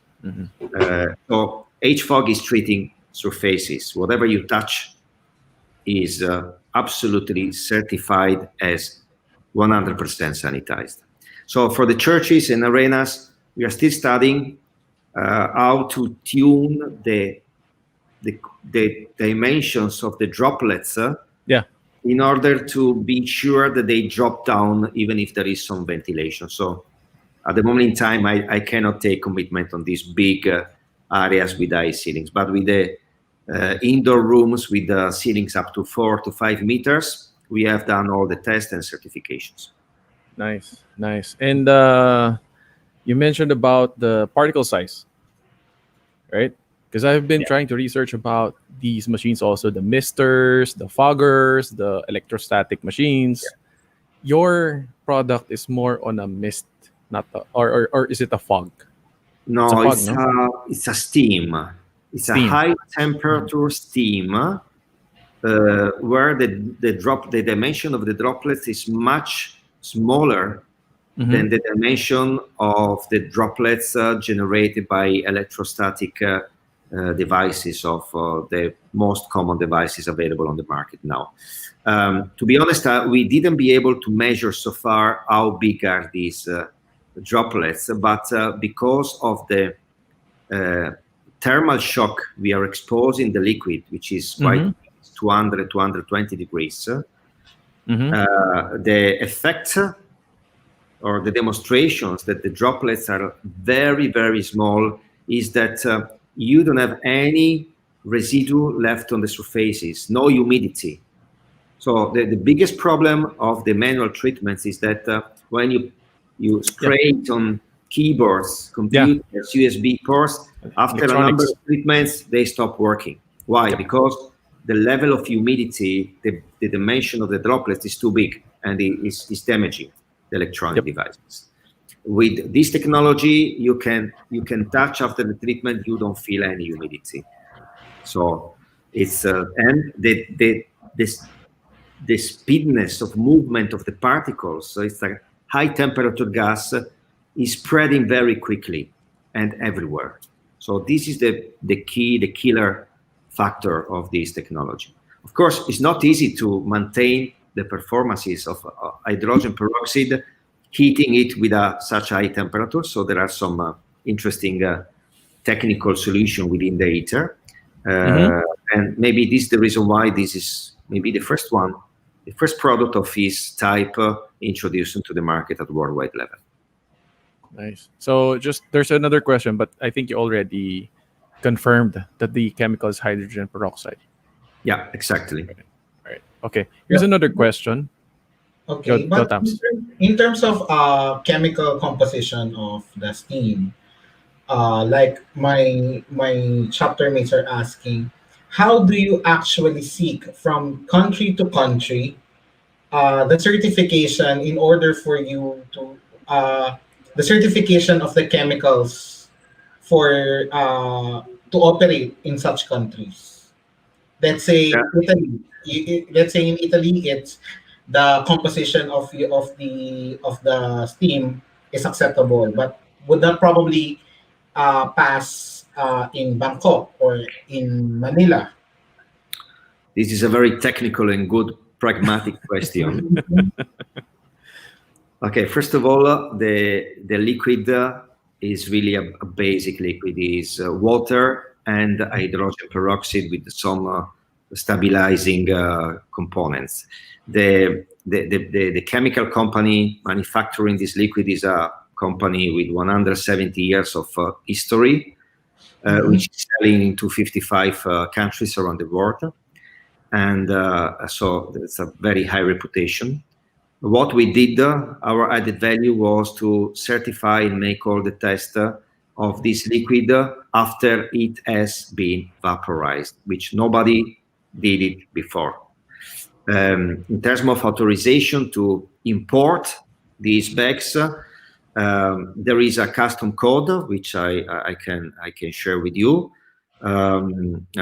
Typically, hydrogen peroxide solutions are normally validated by most of the countries. There may be some exceptions in case there is some, let me say, entry barriers or protectionist barriers, which so far we didn't find. For example, in Russia, which there is a quite high protection, we have already passed through the process to get these smart bags with the liquid being imported. So there's nothing, it's not inflammable, it's not toxic. The concentration of the liquid in the bag is 13% of hydrogen peroxide. We are also studying to put into the market a 25% concentration as a second option for medical care. Healthcare. So you will have two different type of bags. But I think that each local importer should take care of checking the bureaucratic procedures, let's put it this way, exactly. present the security data sheet, which is of course available, and get a sort of blessing. I don't think that local authorities can stop the importation of such a universally recognized and adopted chemical into the country. I understand. Maybe you can have what Southeast Asian version of the chemicals or something like that, of the solution, I mean. Okay, then we have other questions from our audience. From Terence Ronson, when installed in hotels, is it hardwired interface to say the GRMS or by wireless? Thank you for the question. This is quite more on the technology side. All right, the HFOG device has inside 4 wireless technologies, and the device is having, first of all, a 4G LTE modem embedded inside, which means that there's no need to have an IT specialist to connect it to the existing Wi-Fi network of the hotel in this case. So once you connect it to the mains 230 volts, the device is automatically online on our cloud. So super easy installation. The only cabling required, again, is the 230 volt, 230 volt wires and the ground wire. So it's a standard connection that any electrician can do, even the local maintenance of the hotel can do. The device comes with a standard plug, mains plug, so you can connect it directly to the socket. In case you want to feed the power from the false ceiling, this typical situation of the hotels, the electrician can simply cut the plug and connect it to the 230 volt line, which has to be made available on the false ceiling into the hotel. In terms of integration with the GRMS, the HVAC product has been designed to save time and money and problems to my friends in VDA. So it's totally independent. It's running with the app, and we obviously provide an API for the hotel who would like to integrate all these real-time controlling of the devices and the machines into their PMS or internal information system. It's quite straightforward and easy. That's it. So no complications. Plug and play. Plug and play. But that's the reason why I call this new company simple. We put on the market products which can be considered really simple to be installed and used. Otherwise, we don't put them on the market. There you go. You can't make a mistake. You can't make a mistake with their products. Okay. More questions from our audience. Okay, from Terence Ronson again. Can the fog gear be carried by a robot? There you go. Terminator movie number 4. Yeah, Terminator movie. I was thinking about this option. A part of the cost of the robot, which may be a block road for the hotels who may decide to invest. But yes, definitely, it can be mounted on a robot. Obviously, the robot option is a little bit more complicated to the option we have chosen to issue the certificate when a room is treated with a mobile device, because there is a main problem. The problem is that you know which is the device which is executing the treatment, because to start the treatment, the cleaning lady with the app has to scan the QR code present on the device, on the front panel, right? But to be sure that the treatment is done in that specific room, the app is so clever that when it detects a mobile device QR code, is asking to the lady, okay, now you have to scan the QR code on the sticker that the hotel has to place somewhere in a fixed place, either on the door of the room, behind, or on the furniture, wherever. So the app is linking the device, mobile device, and the QR code of the room, which has been previously configured. The configuration is very easy.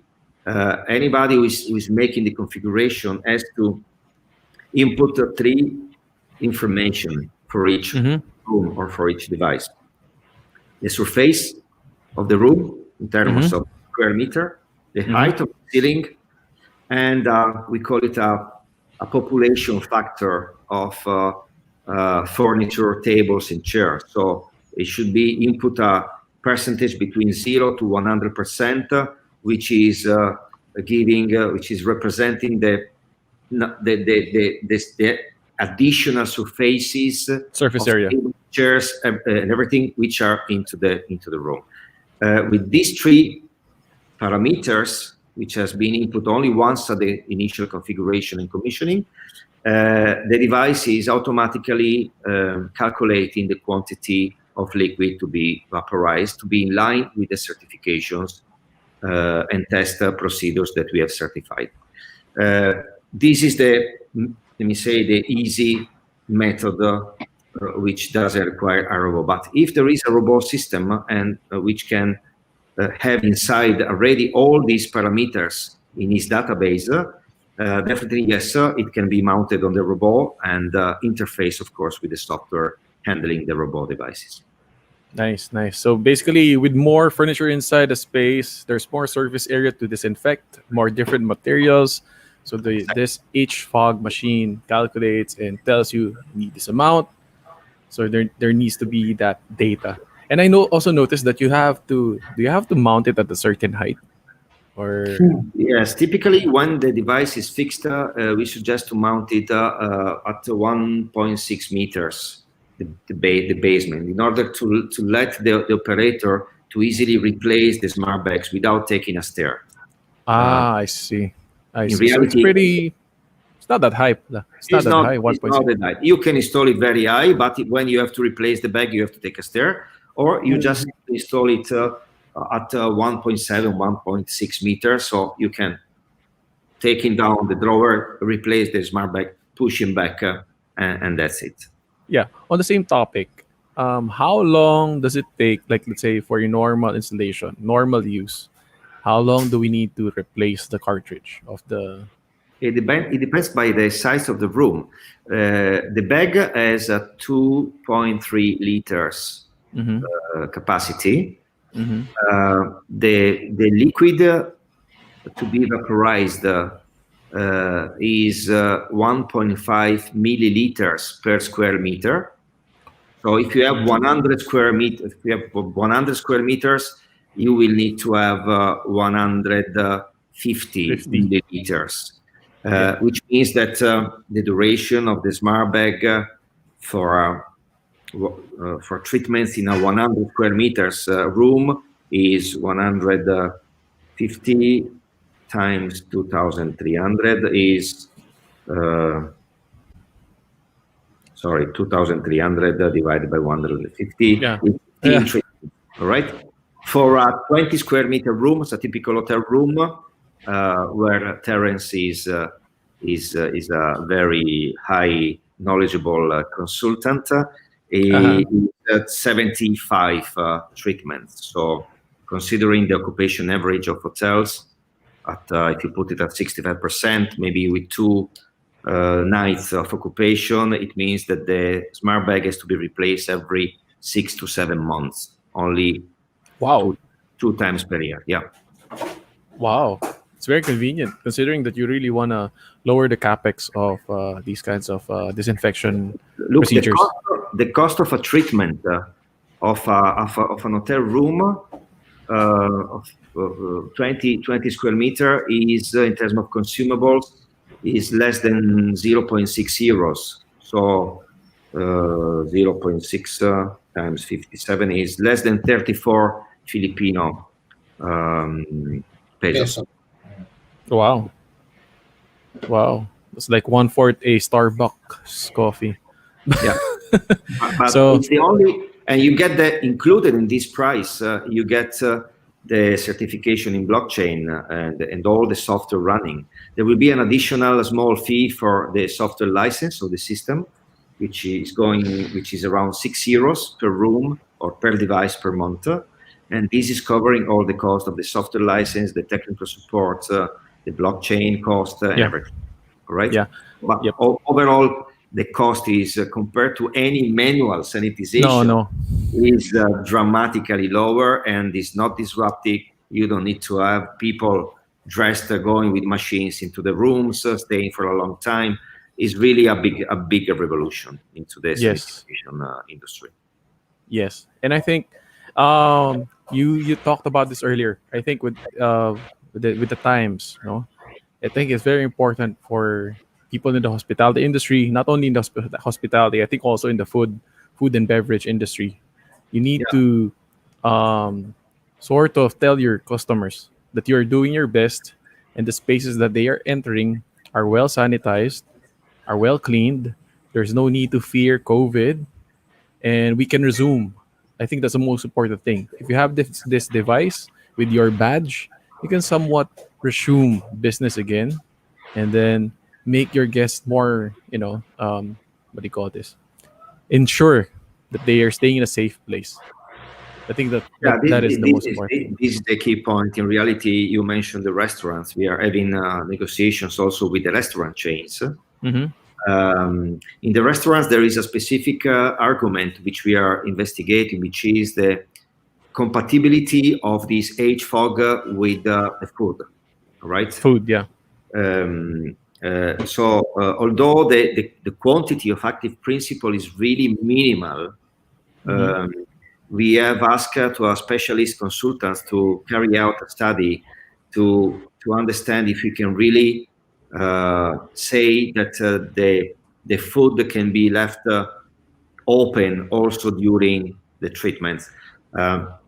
I would say that as they do in the kitchens of the restaurants, when they clean the kitchens at the end of the services, there are normatives which are asking to close all the food either in the fridge in order not to get in contact with the disinfecting liquids that they use to clean the kitchen. So I think that there won't be any difference to be on a safe side for the table areas or the areas where people and guests are coming in.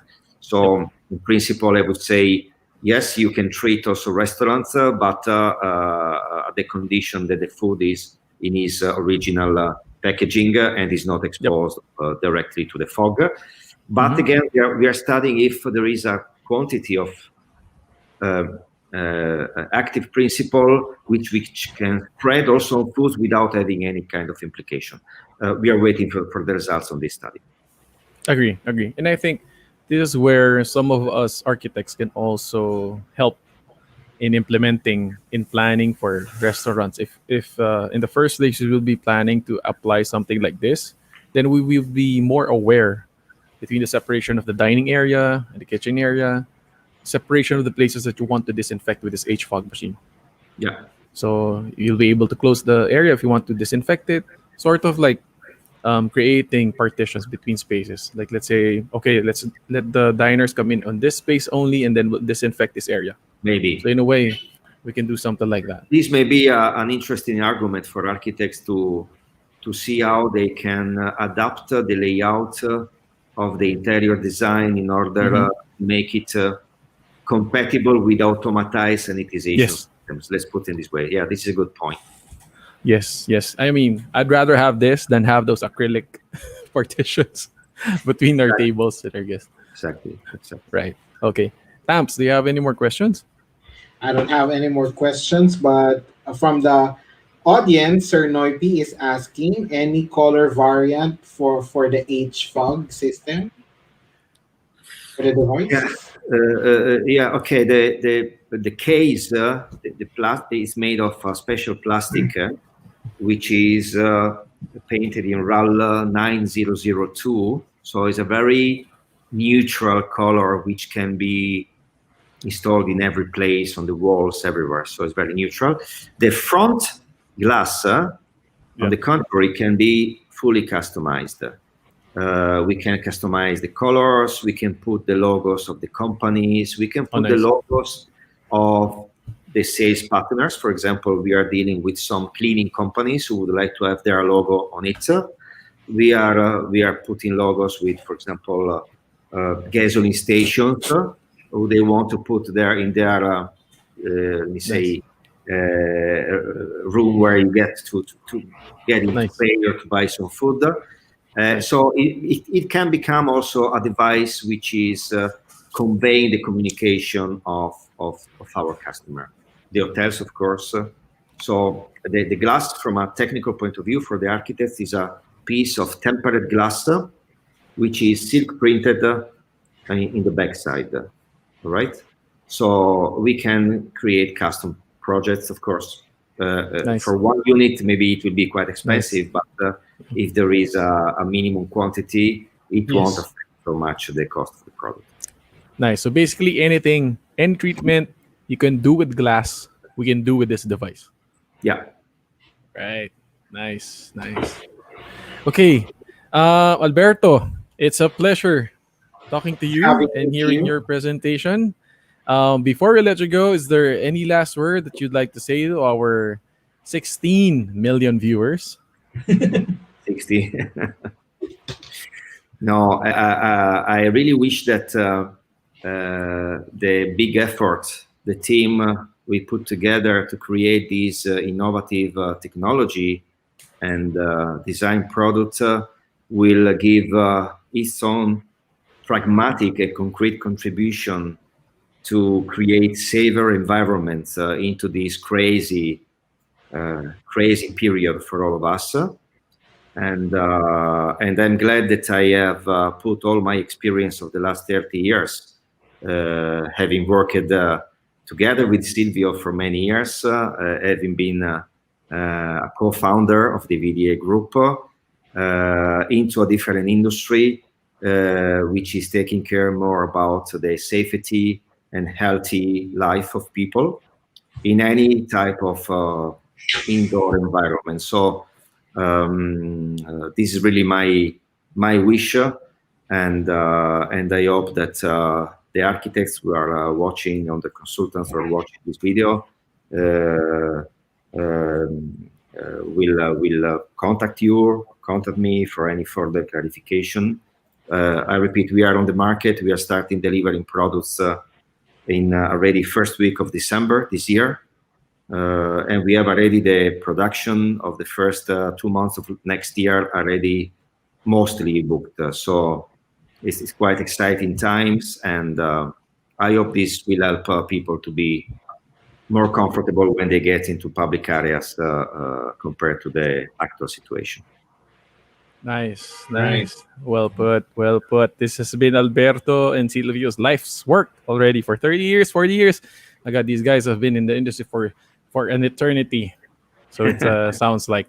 So thank you very much again, Alberto Vuan, talking about automated and unattended sanitation technology, blockchain certified. Yes. So you have that seal of security that everything is sanitized 99 to 100%, I think, from your data. Again, Alberto, thank you very much for joining us. We're gonna put you in the backstage, but feel free to stay for. Looking forward to meet you in Manila, which I miss. Sure, right. sure. When you drop by, just we'll connect with Mikey when you drop by in the Philippines. See you soon. Ciao, bye. Yes, sir. Bye. Bye. Thank you. Tamps! Grabe tong hapon na to. Hindi ko na alam kung anong i-advertise ko na. Yeah. So Pero guys, for those pero go. Sige, go muna. Okay. Pero very kasi sa akin relevant dahil yung kunyari may site kami ngayon. Nagpapaschedule ako every 2 weeks ng disinfection. Yung gamit nila, yung electrostatic. Okay. So it's a sort of a gun that you point in the surfaces para kumapit yung ano pa tawag doon? Yung disinfection. Kasi kailangan malapit eh. Kasi nga sabi nga ni Alberto is disinfecting surfaces. Ito with this product, nakasabit lang doon. Yes. Nasa phone ko, tapos na ba yung trabaho? Miss na kayo dyan. Wala nang tao. Ayos na. Hindi yun na yung inintay ko pang kasi parang manual talaga eh. Naka-suit, tapos nagsispray na ganyan. And you have to make sure that you touch every surface. Kasi kung hindi, wala na. At least the fog, sabi nga ni Alberto, it covers, parang it crawls di ba? All surfaces. So it's really good. Of the spaces, of course. And of course, in terms of, yun nga, ang concern ng mga viewers natin is actually also the chemical. So yung exposure ng tao sa chemical, syempre, mababawasan yun. Diba? Of course. And then they'll have another things that for the workers can do other than cleaning the room. Diba? Maximum we can get the maximum potential from our workforce other than cleaning it. Yes. Lalo ngayon, 'di ba? You need to minimize. Tama, 'di ba? Yes. You need to minimize the persons. So this really helps. Before we go to our next guests, let's just have some shout-outs. For those of you who are just checked in, this is Arktoberfest, the morning after or the afternoon after or the pre-game later. Actually, it's the pre-game later because we have a Zoom party later. Feel free to join us. And this is not possible without, of course, the United Architects of the Philippines South Triangle Chapter represent. Of course, brought to you by our sponsors, Boysen, the number one paint. Crown Mm-hmm. Pipes, the number one pipes. Of course, Luma Floors, the number one floors. And of course, this episode, of course, is brought to you by Empowered, and the Arktoberfest is brought to you by ITC Corp. And Arktoberfest is the Philippines' first and only architecture plus technology festival. So, ayun. And I think Yeah. there are some people who want to shout out. The Hello, shout out sa mga viewers. yes, Kanina of pa sa course, atin na yan, Terence nanonood. Johnson. Hello. Hi, Thank you for Terrence. being so active in our comment section. Of course, ITC Corp. Hello, friends from ITC Corp. Hello, Mikey. Salamat, Mikey. Jehan is still in the house. Just checked in. Edsel, Creative Direct. Edsel Malelang. Who else? Yan, may director na tayo. Yes. Widya Agustini. Thank you for sharing or thank you for dropping by. Who else? Si Ma'am OC. Of course. Kanina Oh pang yeah, umaga. oo, oo. Parang Hmm. okay yung mga question din ni Ma'am. Yes, actually. And Mm-mm. then, of course, our president, our president and our IPP checking in. Of course, Mm. the ating GPP, Jordan, na since kagabi pa ata like ng post ng pati Oh, yung last grabe. na Arktoberfest nila-like niya. Grabe mag-market si George. Wow. George, thank you ah. Thank you for watching. Of course, ayun. So, Buenas tardes. Teka, mali yes. yata yan, George. Iba yata. Iba yan eh. Ibang bansa yan, Sir George. Buongiorno. Buongiorno. Buongiorno. Yeah. Okay. Yes, Krishna. Hello, Krishna. Kanina pa yata. All right. So, Alright. Tamps, time check. It's 3:25. We still have one more guest to call in. Yes. Okay. So, for our next guest, he is going to talk about the smart home advantages and opportunities. So, going back to what Sylvia was talking about IoT, ganyan, di ba? Automation, and what Alberto was talking about, to automation naman regarding sanitation, which is very important Very important today. these days. So ako, I don't go out of the house without an alcohol sprayer talaga. Parang people will always see me holding it. Sa bahay lang ako medyo nagtatanggal or nagbababa ng alcohol. Ikaw ba? Ako, face mask. Tapos sa office, may alcohol. Sa bag, may alcohol. Sa bahay, bago pumasok, nagsispray kami. Ganun. Sa bahay, di ba? Most of the time tayo naman, we are very careful or more careful with our home. No? I mean, Yes. we go out, pero we want our home to be Sanitize. safe. Of course, yun nga, smart din for efficiency, technology, ganyan. Okay, so our next speaker is going to be talking about the smart home. So dun tayo, bahay na tayo ngayon. Bahay And joining na. us, bahay na. So bahay na tayo. And joining us, streaming yard or live streaming from Italy also is Riccardo Ayosa Fasano. And I think he is also part of the VDA group, if I'm not mistaken. So let's call him into the live stream. Riccardo! Hi, buongiorno. Buongiorno! Good morning to you, sir. We are good. How are you? I'm good. So I'm not very part of VDA group because we have sorry. a company, but it's okay. I can accept it. No problem. All right. So thank you for joining us in today's live stream. This is again our yearly celebration of Arktoberfest. Normally there's beer involved, but with COVID and everything, and plus I think it's early morning in your side of the pond. I don't know if you drink beer this early, but there's nothing wrong with that. If you wanna, it's 5 o'clock somewhere, as they say. So, so Ricardo, talking about smart homes. What's the deal with smart homes these days? So smart home it's a sort of complicated topic because everyone now are talking about smart home, but many things about smart home we are bombarded by informations about smart home.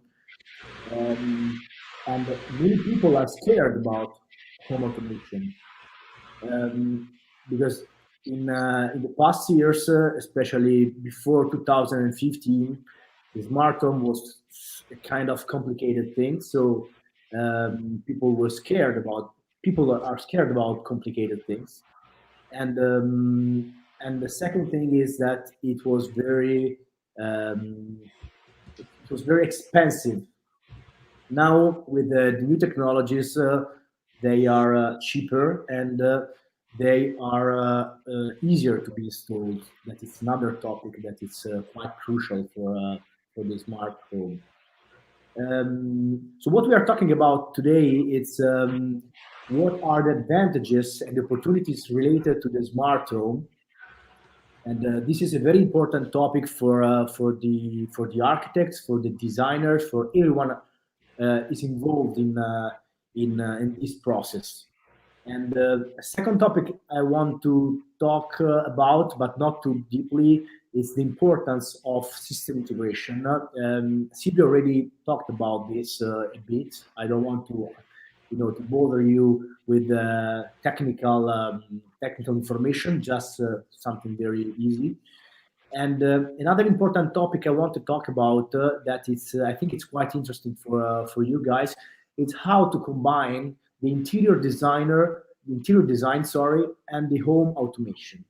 Because home automation is something that the customer thinking about. I will put something very with a very cutting technologies, but awful. Usually it's awful because it's it's plastic, white plastic stuff. It's okay, it's nice because it can help to manage your house, to manage some things in your house, but it's something usually that is not a good looking product.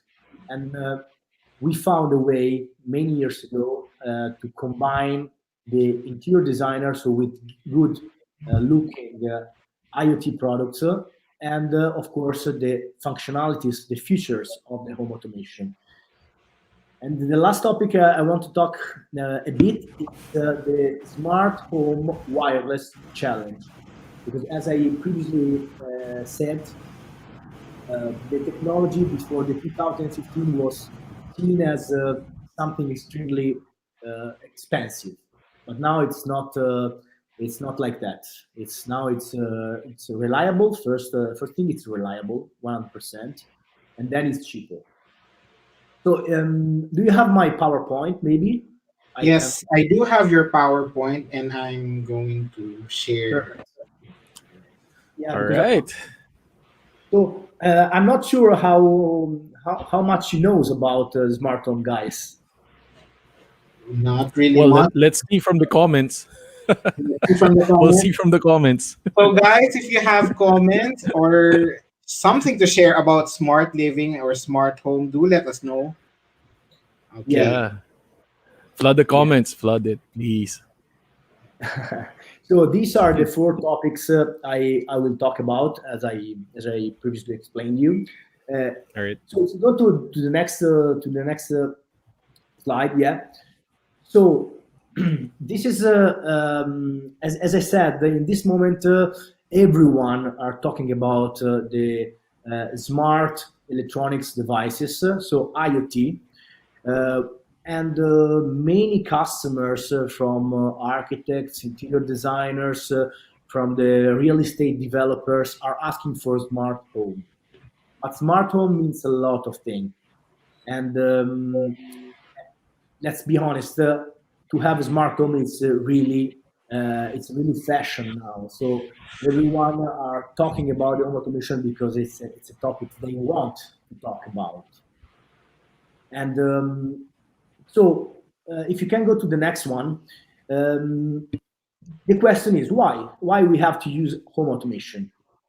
I try to summarize because there are so many topics to talk about, but I try to summarize in few points that are the energy efficiency, monitoring, lighting control, comfort and save time, and remote control and peace of mind increase.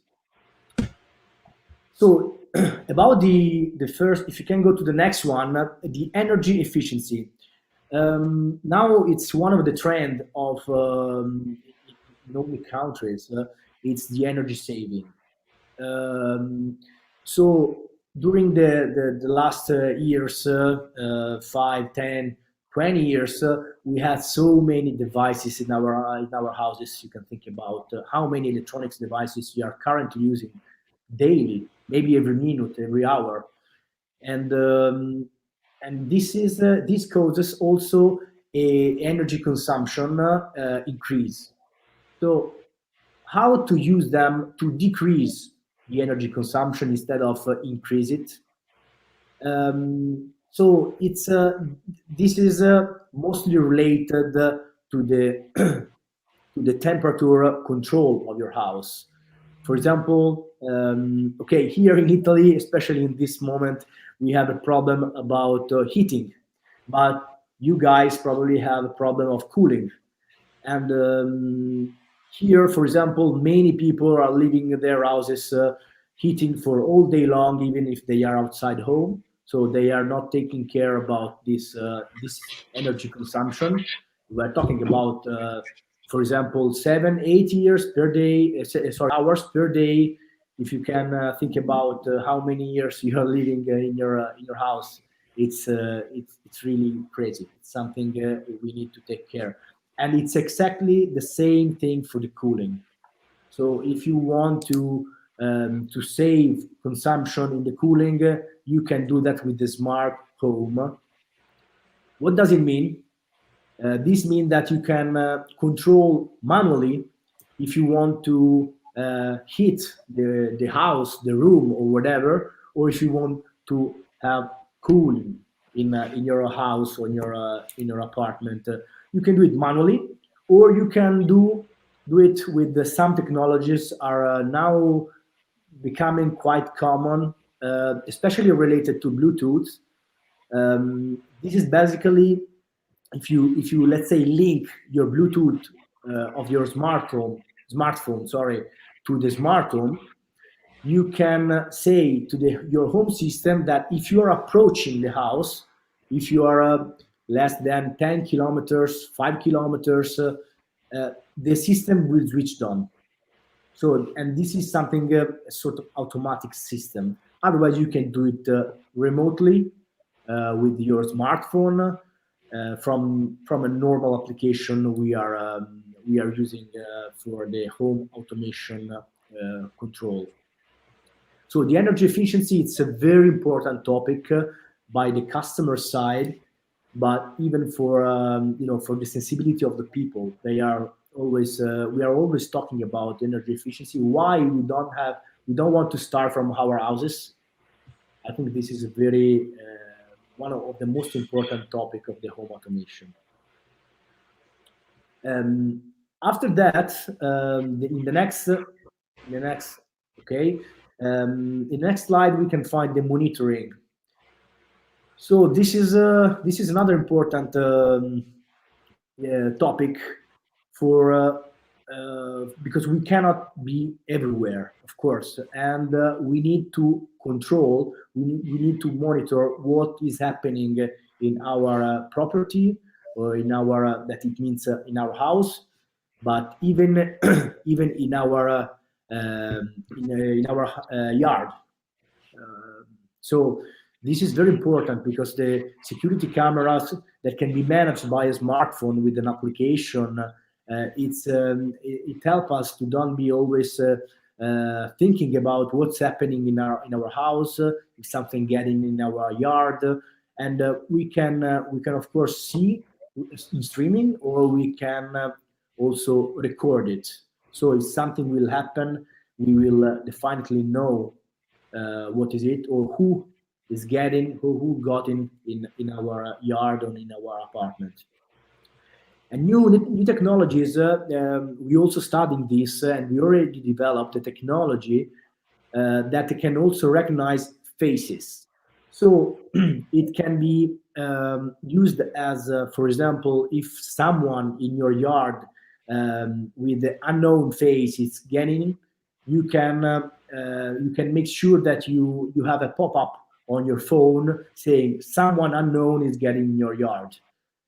or maybe if the housekeeper or my son is getting okay, it's the face it's already recognized, and we can be sure that the person is getting is a part of our routine or a part of our family. So this is another important topic people are talking about and are thinking about home automation. So the monitoring. Now you can make your life easier. You can make your life safer thanks to the monitoring tools we have in home automation. Um, so after that, another important thing is the lighting control. Here the architects and I don't want to teach anything about lighting control to the architects and designers, because they many of them are very involved in this kind of topic. And but the lighting control is one of the main topic, because it's to have the lighting control on in a home automation system can give you many benefits. So first of all, like in the energy efficiency, in the temperature control, can save energy, and this is very important. If you left your light on and you forgot to switch it off, sorry, it's you can just use your application and you can do it. And you can also use some scenario. I'm not sure if you are familiar with scenario. It means that you can set up a room in a sort of in a way you like, for example. Scenes. Yeah, like the scene, correct. Scenes, yeah. Yeah, and so there is the home cinema scene or the dinner scene. Yeah. And, Yeah. it makes quicker, the lighting control system. Of course, you can also relate. You can also control from the lighting system, even scenarios. Roller blinds, for example. That this is another important topic, to control the roller blinds. And of course, the latest technologies are allowing you to control LED, the latest LED dimmer or on-off lighting, or RGB white. So you have so many different lighting control systems that you can manage. And really, you can do whatever you want with the lighting system. And this is something end user and but also architects like. So let's go to the comfort, because comfort it's one of the um, uh, the customer the most used customer topic, because they are asking me why I have to install a home automation. It does me give me more comfort in my house. I say usually yes, because for example, as I previously explained you, having a warm house in winter time, or a cold house during summertime, as soon as you are going back to home from office, it's something we always like. So as I explained you, you can do it manually, but you can also do it with automatic rules, like through Bluetooth or the routine. So home automation is working a lot of routine. So um, probably 50% of the people are working. Are working on routine basis, are acting as routine basis during the day. So this can help you a lot. We are home automation in general is trying to go in a very interesting way, that it's the self-learning from behaviors. I mean, this is important because um, it's the system is trying to learn your routine, and is helping to manage things according to your daily routine. And this is something it's coming in the home automation within the next not years but months. This is very important. Okay. The last thing is saving time. Why saving time? Because with just one touch, with just one word, you can do things that it takes seconds or minutes, and in a day it's something. For example, you can go to the next slide. Sorry. And this is important because you can accelerate some daily actions, like, for example, open or close shutters, lighting, and you can think about when you're going out from home and you have to switch off everything and lighting and shutters. You can do it with just one gesture or just one word to saying, Alexa, please switch off everything. This is something you weren't able to do 10 years ago. And this is something related to the next topic I will talking about. That is the integration.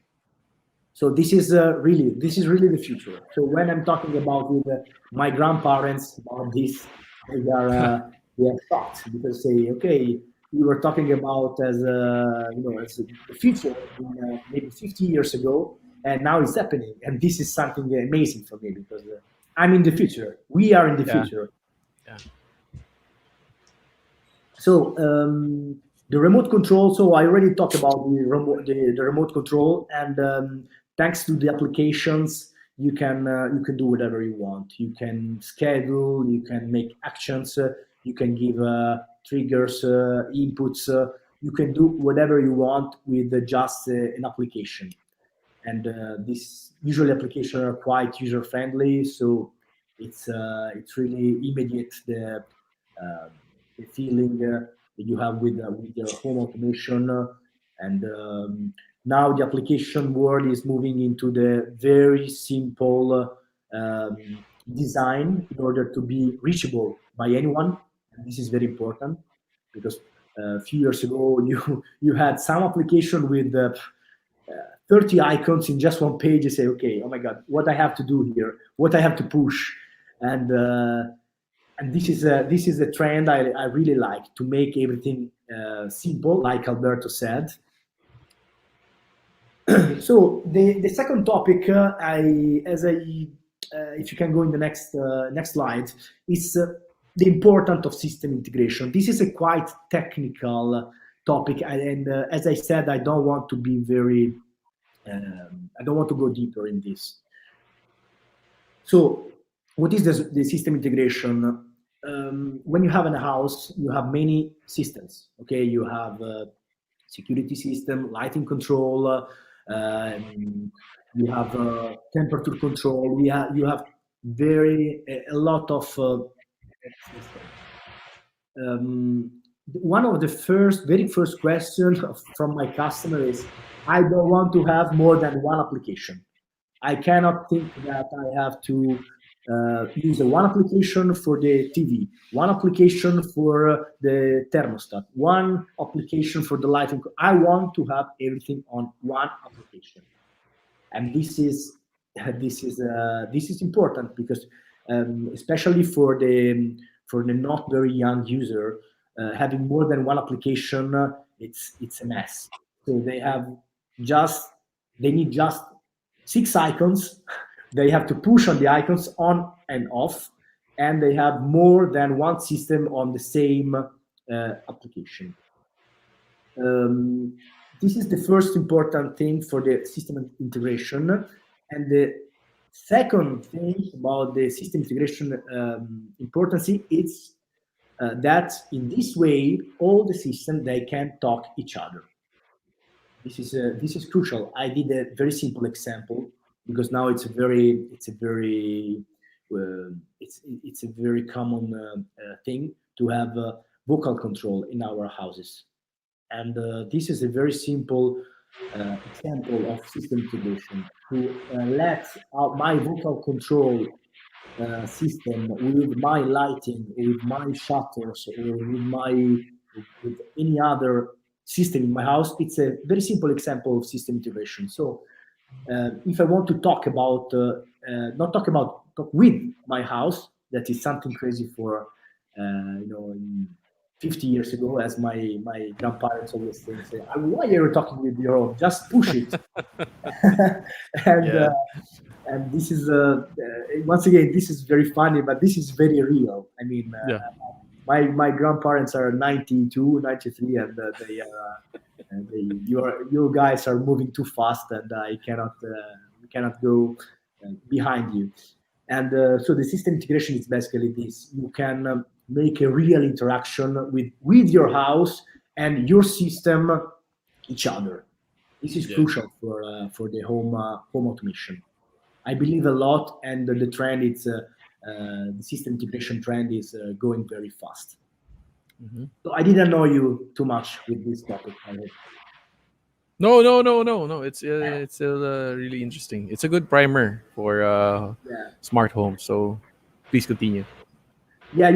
I believe that a lot of architects are getting into home automation. When I meet architects, and I really meet a lot of architects every month, they always say, yes, we want to home automation, but please don't involve me in the home automation because it's complicated. Bahala And ka my dyan. Do it on your own time. No, but Yes. my reaction is always the same. So, are you updated about the latest technologies that are very easy in terms of application, in terms of installation, in terms of programming, in terms of application, in terms of system integration? And there is sometimes they say, no, we are not very updated about that. And as soon as I will explain you how easy now it's to install an home automation, they abandoned a few years ago because it was really an headache, um, Complicated. complicated topic. It's Yeah. not about the system; it's just about the topic. You can Just imagine. a topic. And, now they are shocked about how easy it's include an home automation system in house. And Yeah. and it's also amazing how to combine in the next slide, how to combine interior design and home automation. Okay. This is, as I explained you before, and before the 2014, 2013, it was the home automation was seen as a very complicated, and but also sometimes that must be hidden somewhere in a cabinet or in a wardrobe or wherever, but not seen by anyone, by the guest and by the host, by the owner. So anyone want to see the IoT, not the IoT because they weren't IoT, but the home automation systems. Now, many companies they introduce something as a good design IoT products, and they are including different finishes, different materials, different design, of course. And I want to bring you a case history that is a Vitrum Design. Vitrum Design is a product that was born in 2009, and Vitrum, it was the very first product for the home automation with a very good looking, with a very good design. Um, with this, so you can go in the next in the next slide. So we chosen a very simple design because it's nothing complicated. So now there are many IoT devices. They have a sophisticated also design. And we decided to have a very simple design. So it's quite universal, and with different technologies, of course, on board. And Vitrum Design, it's produced in Italy, of course, and so it's Vitrum is taking care a lot about, besides the design, the quality of the products, because the one of the issue is that in the home automation now there are many companies are trying to make something. make something, but they are not prepared. They don't have the knowledges. They don't have the skills to do, and some products are not ready for the market. And in this case, in the next step, you can in the next slide, sorry, you can see very easy the design.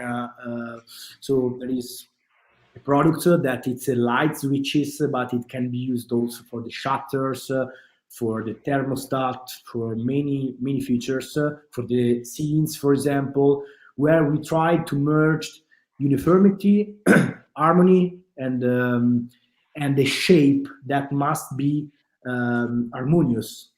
So we try to give elegancy to something as a switch. That it's not so easy, because the switch it was something in white plastic, click clack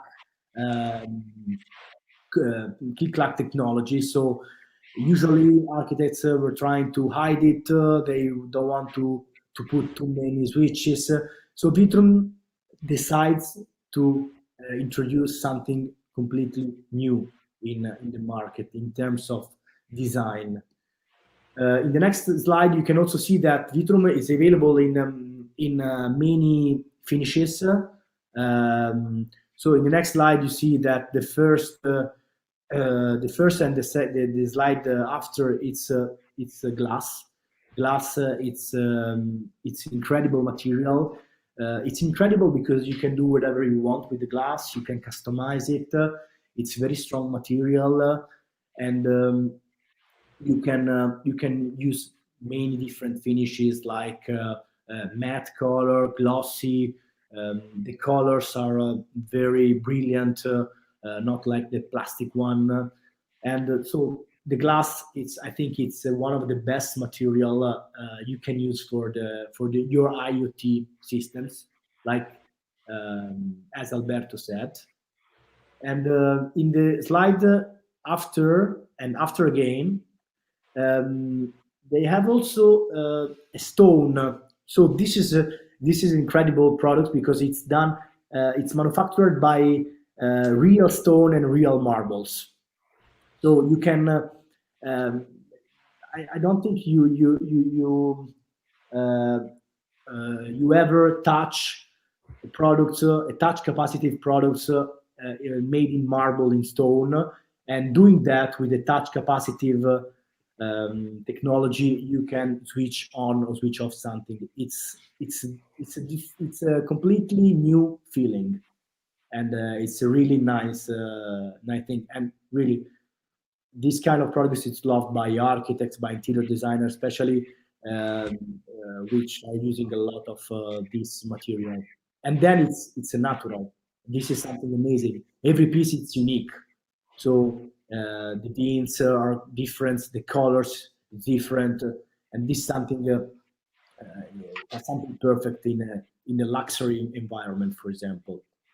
So the last material Vitrum uses it's solid surface. Wow. Yeah, solid surface. It's like I think you're familiar with the Korean, for example. So the Vitrum devices in glass, it's a sculpted glass, so you can really feel where the button is while you are touching. This product sense it's the reverse. So it's you can so the button it comes out a bit, so you can really feel the touch, but with a different feeling. And okay, Vitrum, it's in the next slide. You can see that it's very strong with the customization. That it's very important thing. A lot of customers are asking to be customized as products and switches. So you can put the icons. You can change the backlight colors. You can do whatever you want with this product. And of course. You can choose the colors of the devices. You can choose the finish. You can choose whatever you want.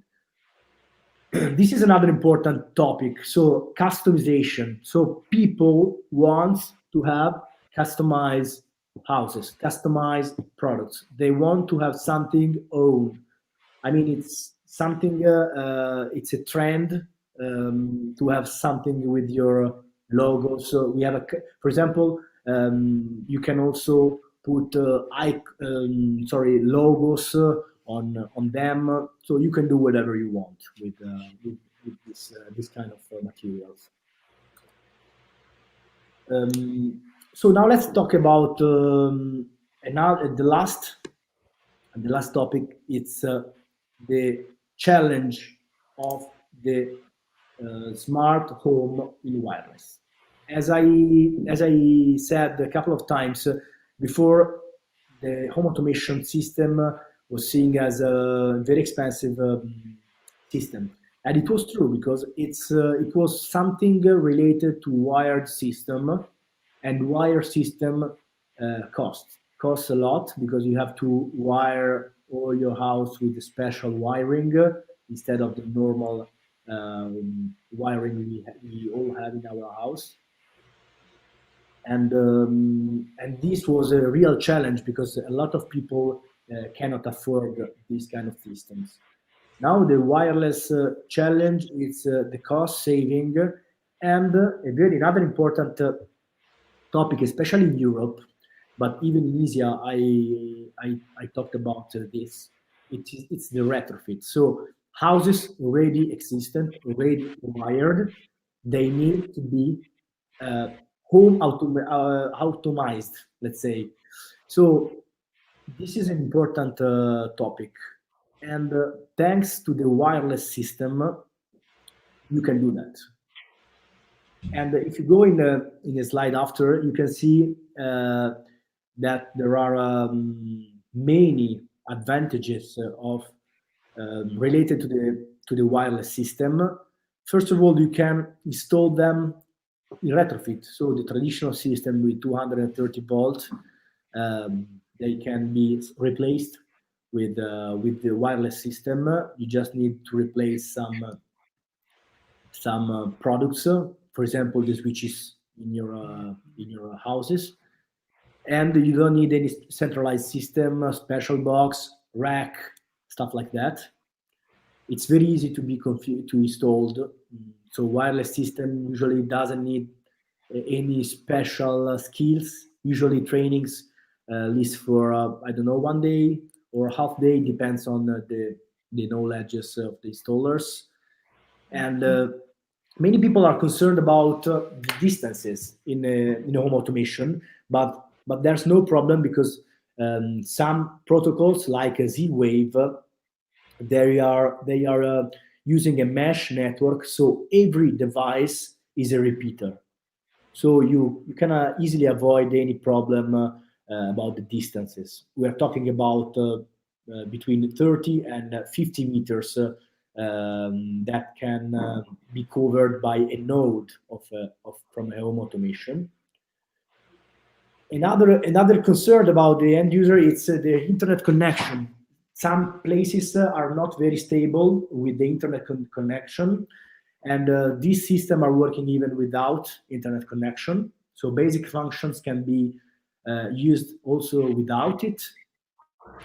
And and the wireless home automation can cover now all the needs of the customers, like the wired system. So there's no basically differences between wired system and wireless system in terms of features. The only limit is in huge villas where maybe you have very difficult integration, very hard integrations to be done. We suggest the wired, but the wireless for 80%, 90% of the projects, it can be easily used. If you go into the next, I want to show you very quickly. This is a normal traditional electrical scheme for the lighting management. And in the next slide, you can see how is it wireless. So you can immediately see from the previous one to this one that you can cut off a lot of wires. So it's incredible how easy it becomes to install and to wired and wireless system. This is just, of course, 3 rooms, but you can imagine in maybe in 5, 6 rooms. Here there is only the lighting, but there is also the shutters part and some other some other features, some other appliances you can manage. You have to manage usually, and so let's summarize. So I talked about many things. In order to summarize all these things, we can say that smart home is cool because it's now everyone are talking about the smart home, and so there's no reason why you don't have to install a smart home. It can help you in many ways. It can help you with the stress. I have a lot of people who are concerned when they are work. Oh my God, I don't know if I have closed something. If I have, I don't know if I left the lighting on. If it's raining, my windows will be hit by the rain. So I want to close the shutters. So to have more control on your house, the home automation it's perfect. Third thing is not too much expensive anymore. So it's not everything for luxury projects only. So almost everyone can afford even a basic home automation system with basic functions. And the last but not the least, it's that the home automation it's not just a system. It's not just something it's working there on your own, on his own, but it's a part of an house that now is specified by the architect as a high-tech house many times. And also if you're looking for something nice to be put in your house, it can be also a part of your house in terms of design, and you can add something to your house as well. And you can see here I have mine, and it's something you have to try the home automation. So that's all. In the last you can see if you are interested in more things, we are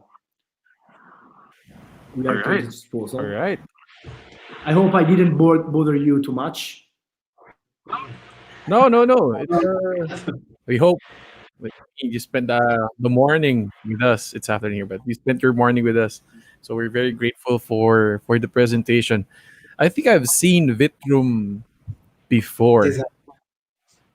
Yeah, yeah, and I think it's a pretty cool switch, or you have a pretty cool design. You can say that it's Italian. It's an Italian product because of the design. No, and I must say that the touch switch, it's very cool. No, the one with the contour, Yeah, yeah. very cool. So, I guess questions. We'll look at question. We'll take some questions from our viewers, but I have a question. Um, Specific to the product that you showed earlier, the one with the stone finish. It's pretty cool. It's really nice, especially here when you do projects that are, of course, high end when you use the natural stone. Sometimes with the switches, you have no choice but to use what's available, and most of the time, what you see in the market, which is a little bit nicer than the usual, are the like metal finish type or brush type finish faceplates. But with your product, with the stone finish, you can actually make the switches disappear from the natural stone Yeah. wall. Okay. Question: Does it if I have a does it come in a wood finish, like a wood veneer finish, or can we customize that too? So the wood is it's a product we were thinking about. The only problem with wood is that the wood is not very strong. The wood it ruins a lot touching it. For example, and the wood in some environments like humid environments has some problems about it's not very robust as product. And but it can be definitely interesting. We done some projects where people were asking about wood, but not real wood. So we did a customized glass with the wood texture. Trust me, it's completely. It looks like a real wood. Then you touch, and it's not wood, of course. But in a future development, a wood with the proper material, with the proper wood that it doesn't curve, for example, with the humidity or with the heat, it can be a good option. This is a good input for you from you. Yes, yes. Okay, thanks. A while ago, you were talking about people can afford to have a smart home nowadays because the cost is not that expensive as before, and it's also cool to have. I want to have a smart home also, even if it's just like a small home. Can you talk about like a basic smart home setup that maybe we can apply in our projects so we can start explaining to clients or we can start adapting smart home technologies in our designs? So let's talk about a simple, very basic system where you want to control a lighting, maybe lighting some circuits, not maybe all the lighting in your house, because in some rooms it's if you want a basic system, it's useless. It can cost around, let's say, 1,000 euros, maybe even less for 1,000 euros for the lighting, for the sort of brain. It's a gateway basically, and then you can also use the remote, the vocal control. So vocal control Alexa, it costs nothing, and with less than 1,000 euro, you can have a decent basic home automation system. Then, if you want to have special features, something more, you can go up to 3,000, 4,000 euros. It depends on the size of the apartment, of course, or the house. But if you are talking two-bedroom apartments, the quite basic stuff with 1,000 euros, with some sensors, maybe there are smoke sensors also that can increase the safety of your house. In some countries, I know that the smoke sensor it's a critical topic. Yeah, we are talking about less than 1,000 euros. Nice, nice. So when we get to be Philippine pesos, how much is that? Sorry, I'm not very familiar with Filipino. euros, I think it's about how much is euros right these days? 57, 56 to 60. Yeah, I think Alberto used the conversion earlier. I think it's 57 pesos per 70, 57 to 60. 57 to 60 euros. So that's around 57,000 per system. Right. I have Okay. a question with regards to integrating with smart homes. You mentioned that it's also for monitoring, but we in the Philippines and other parts of Asian countries are really obsessed with data privacy. So, in the idea of having a smart home monitoring you, how is it like secured that our data generated with the devices would not be would not get out within the premise of our homes? Is it encrypt? Is there an encryption or something like that? yeah, all the system have the encryptions, and so let's say something that it's very easy, but it's true. Everything is hackable. I mean, I'm not sure how much interesting can be to see what you are doing in your yard or Mhm. in your living room. So sometimes I don't find the reason for a hack. To myself, I'm eating spaghetti in my kitchen, but no. But besides the jokes, it's a very important thing. But the encrypted system helps a lot. It can increase your security. But as I said, all the systems are um, are hackable. And one thing I suggest, for example, for this kind of thing, it's I don't do it because I always forget. For example, if you are obsessed with this, you can disconnect your vocal assistant because they are hearing everyone, everything, and everyone. I found strange things on my laptop sometimes because the day before I said something and I found an advert about I want to go somewhere and I found an advert about that. I don't do that because I really don't have time to connect, disconnect. I don't want to do that. Yes, But yes. I don't want to be obsessive too, but they are hearing us. Sure. Yeah, you need to It's put part of the process. you need to put Alexa on the leash. So, Yeah. but they're always don't tell that to Google. They're still No, no, listening. no. They're using Chrome here, so they know everything we're doing. I'm pretty sure that later or tonight, my advertisements over Facebook would be Vitra. Sure, sure. Yeah, sure. 100%. Just Okay. give And automation systems. Okay. just Next. Huh? Come again? just give for the home Mm. automation.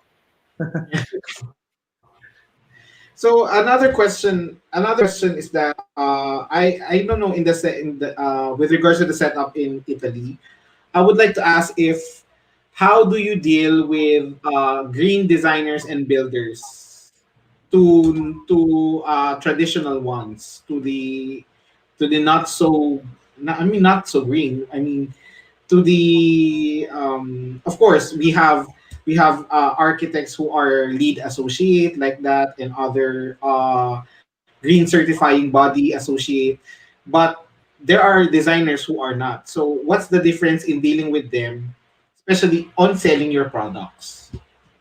So I want to say something. I think it's the rule of everyone, even me, for the home automation part. It needs to be educational. I mean, if you are not involved in green thing, I will try to I will try to explain why you should be green. I mean, why what are the benefits of the home automation in the green technology? So what I'm trying to do also is to educate people, to educate the professionals in some topics where they are not so, let's say, strong, where they are not educated, because of course the professionals can't know anything. It's impossible. So if you're lacking the green part of your job, I'm trying to educate it. If you are a green, you would be pleased to hear something like that. That home automation can also increase your consumption. Sorry, can decrease your consumptions, for example, or can help you to be more green as a person, as a house, and then as a community. So my approach is something as an educational approach. So I'm trying to let them know that there is a green, a very strong. I think it's probably 30-40% of the home automation speech. It's about maybe even 50. It's about the green part of the smart home. So what I'm trying to do is educate. I think educational it's crucial in this moment. All right. Agree, 100% agree. Yeah, yes. Because the more we know, the simpler we can explain it to our clients Yes. also. Because ultimately, like our speaker in the morning session said, you have to consolidate your architecture with the client's budget also. Yeah, and this kind of So thing is the positive thing is that the bespoke can be perfect for this, because if you are starting to spread some topics like the green topic, it's something Kuya, good. mag-peace ka na muna. Sorry.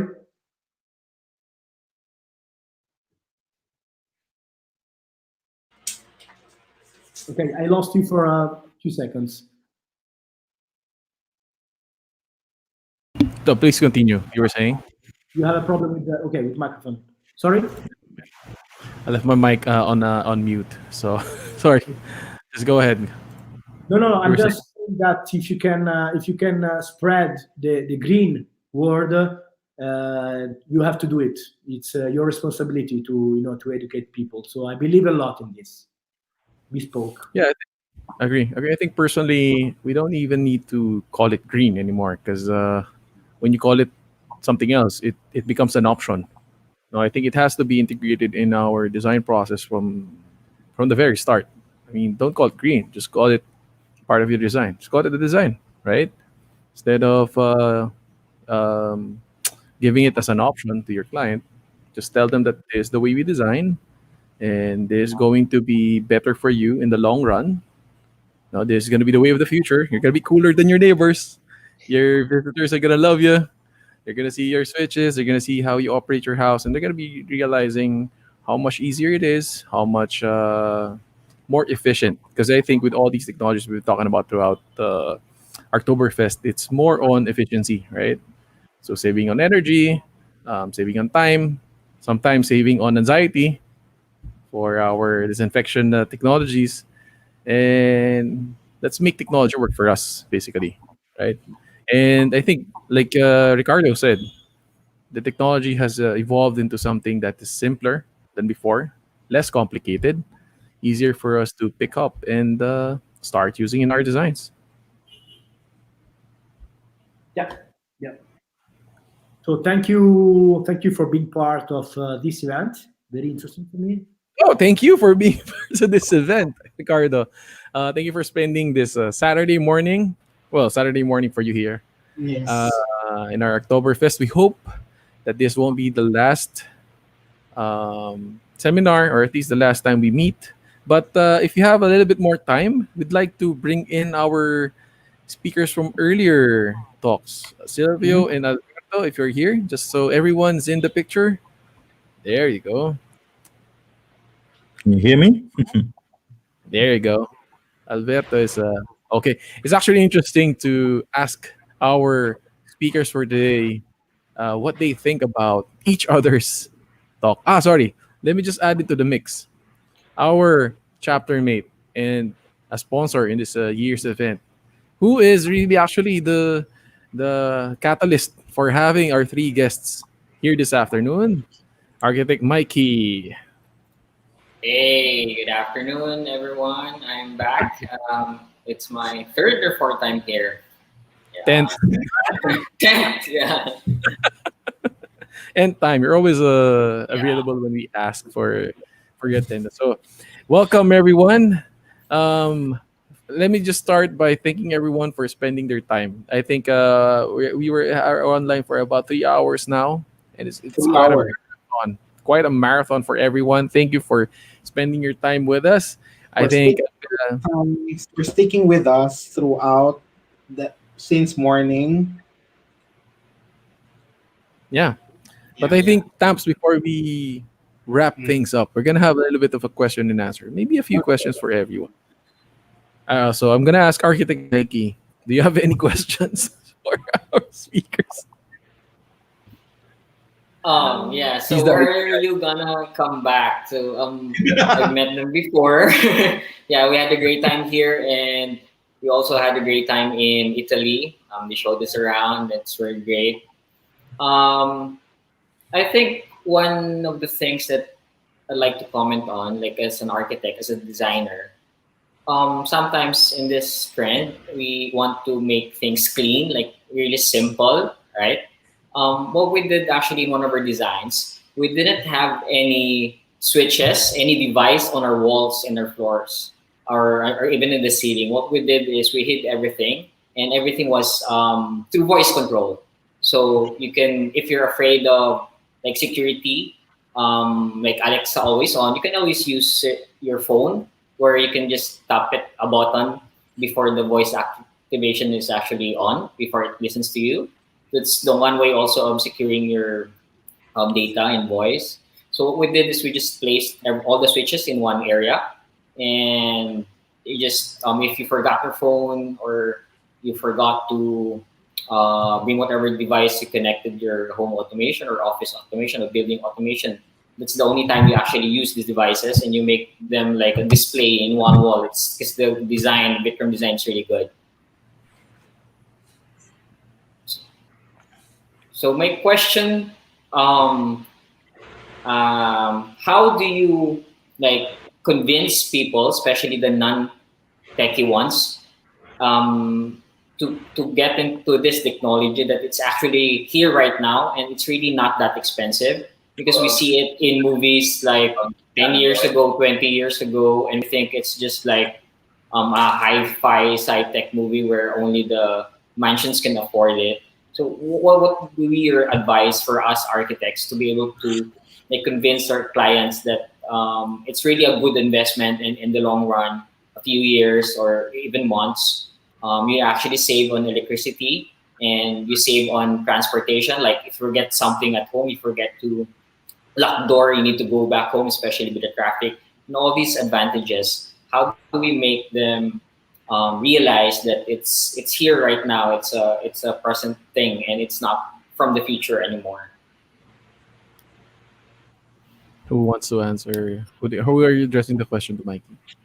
To everyone? Actually, for everyone, if each one could ask, like for buildings, how do you convince like $1 billion building? It's actually just a small fraction of the entire cost. If you come to think of it, like it's just, for example, a furniture inside the room, and then for sanitation, for in the long run, you can actually cover investment, but instead of doing manual sanitation like weekly. Even I saw some restaurants advertising that they sanitize their restaurant every 10 minutes, which is really like impossible, and it will never be verified, right? So with the blockchain, something that we cannot hack, since it's like a server that's all throughout, especially if you're using like Ethereum smart contracts. It's something that humans cannot interfere with because it's decentralized. And also for the home, aside from the prestige and fun and just bossing around Siri or Alexa to do things for you, how do you convince architects to many clients as architects to include this in our designs? Okay, if I can you hear me? Yes, loud and clear. Right. So I think the value points are different for all the three markets. For hospitalities, for hotels, it's the first thing it's ROI. ROI is easily measured, and there's lots of case studies. So the technology gives you an ROI on energy savings, gives you an ROI on operational improvements, and I think they can be tangibly put down on paper, because there's actually lots of case studies. I think I'll let my peers here, Alberto and Riccardo, discuss the same things for their respective technologies.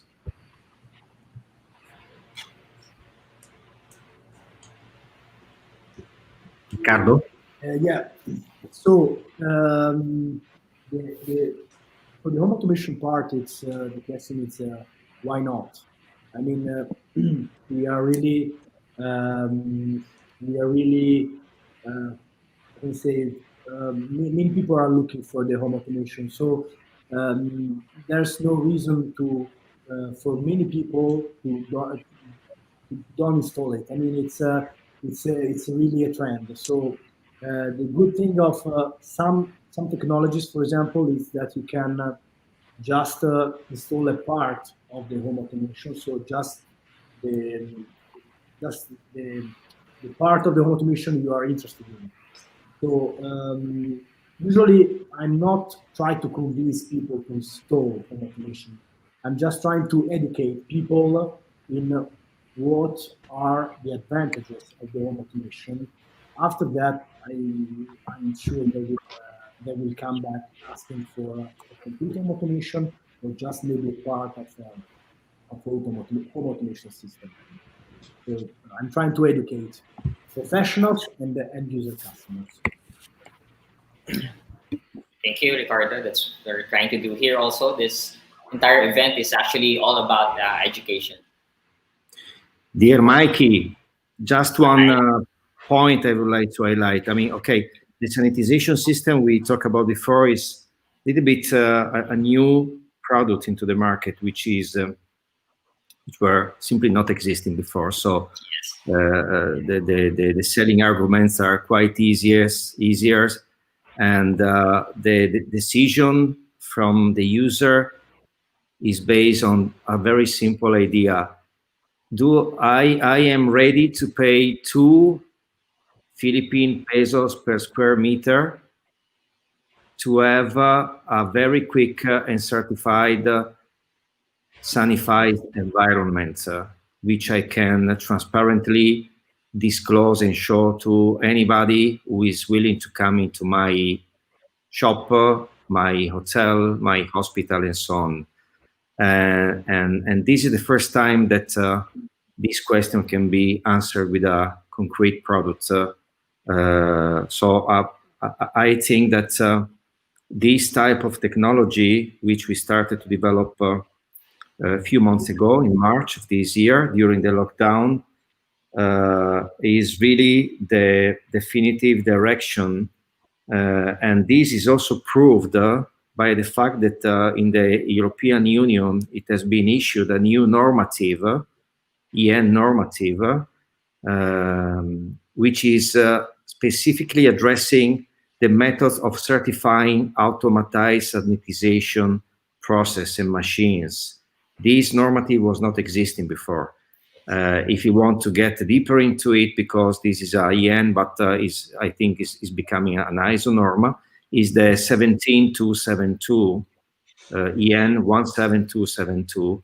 And if you read it, the abstract, you really understand that the solution we put forward with a existing product today is the one for which we also develop a specific normative to regulate and validate and certify this kind of technology. So we are not the only one moving to this direction. Maybe we are the first movers, but there are many other companies doing similar things. And this is positive for the market because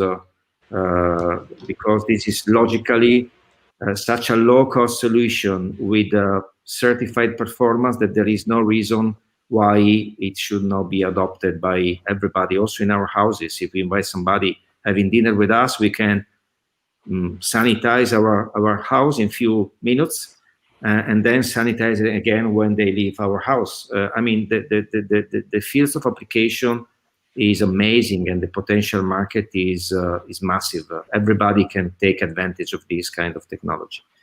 So I think that we won't have big problems to convince customers. Yeah. Maybe we will have the other problem to follow up all the requests from the markets. So one day this will be common in all our homes, and we might not even go inside a place that doesn't have this technology, Yes. right? Right. Does this have a good sanitation system? Does it have the BOT certified system? If not, then we might have second thoughts in the future to come in this facility or place, right? Anyway, there will be soon a B2C product for the houses, a mobile device which can be brought in each single room with a stunning new design. And there's also, I will involve you as an architect as well, because there will be a sort of, how do you call it, call for proposals for the design of this new product for the house. So I will send you the specifications very soon, if you like. All right. I don't know if it's a question of or an observation, but I remember last week we had planners on the show, if I can call it a show, as guests, and most of them are talking about smart cities. And I think everybody's technology here is a building block component of a smart city. And one of the biggest hurdles for the smart cities is is actually the the public, or the public sector, or the government. I think with customers directly, selling directly to customers, I think you all have the selling part on point and practiced for 30, 40, 10 years. How do we convince, like, let's say for the Philippine government, a place where we have other problems, we have we're spending money on Dolomite, white sand beach in Manila Bay. Out. Yeah. How do we, or like, let's say for us architects, if you want to be more active in promoting your technology, how can you help us explain or like convince the public sector, the government to, okay, let's build an infrastructure for a smart city using these technologies that these guys are offering? For me, I can start. Like Go, I go. can comment also. I believe we should start with what we can actually like reach out our current projects. Yes, we can comment on social media like our big concepts or big ideas, bash bash everyone for doing this wrong. But I suggest maybe we can start with something that we have control over, like as architects, our actual projects, which we can have these sensors, these cameras. When we come to think of it, it's actually possible to combine all these like home automation, building automations, and make this to an actual area, a town, or even a city, an automated city. So imagine this hardware, and then you just give partial access to the government. Or, for example, if you have a camera outside your gate, maybe you can give access for these cameras to the government. You have sensors for your water, for electricity, and then we combine all this data and hand it over to the government with special security, of course. I think that's the start of a real smart city. It should come from the citizens, from what we have access over, rather than expecting the government and demand from the government to do this and that, and then let the technology like come from the streets all the way down to us. Why don't we think of the other way around? Like start from what we can actually control. Yes, I do agree. Because for me, as Mikey said, that uh, it's very easy and accessible over social media. So I think as an architect, well, as your architect, uh, I Yeah, think one way that we can do is that, of course, in the Philippines we are not actually, there are smart technologies, and we should, when we can actually make a post and appreciate it, and until it, the voice of smart technologies, until it became a smart city, ripples out to your viewers, to your peers, to your, I mean, to the public. I mean, I think that's one way that we can do as architects, right? I think that is my opinion on. I mean, I'm agreeing with Mikey. thank you.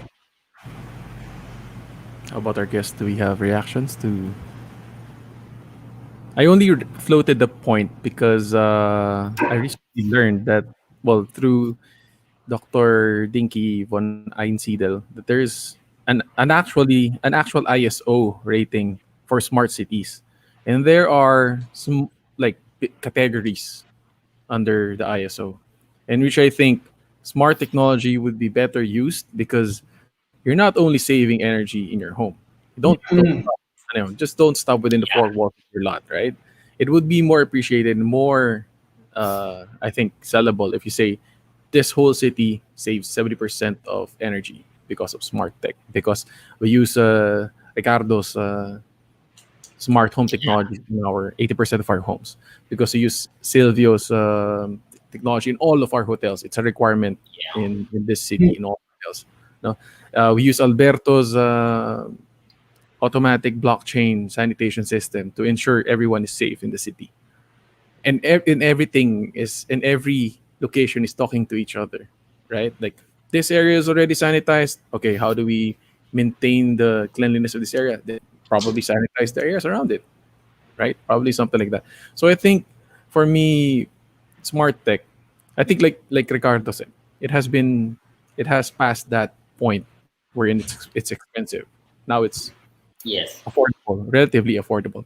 So I think we also need to sort of level up the vision of smart tech, not only focusing on us architects, but also reaching out to governments. Like right now, I think Manila is having a renaissance with the project of Arctic William T having that new Right. reclamation area, right? And I think there are a few more reclamation areas planned on Manila Bay, and it's all like city development.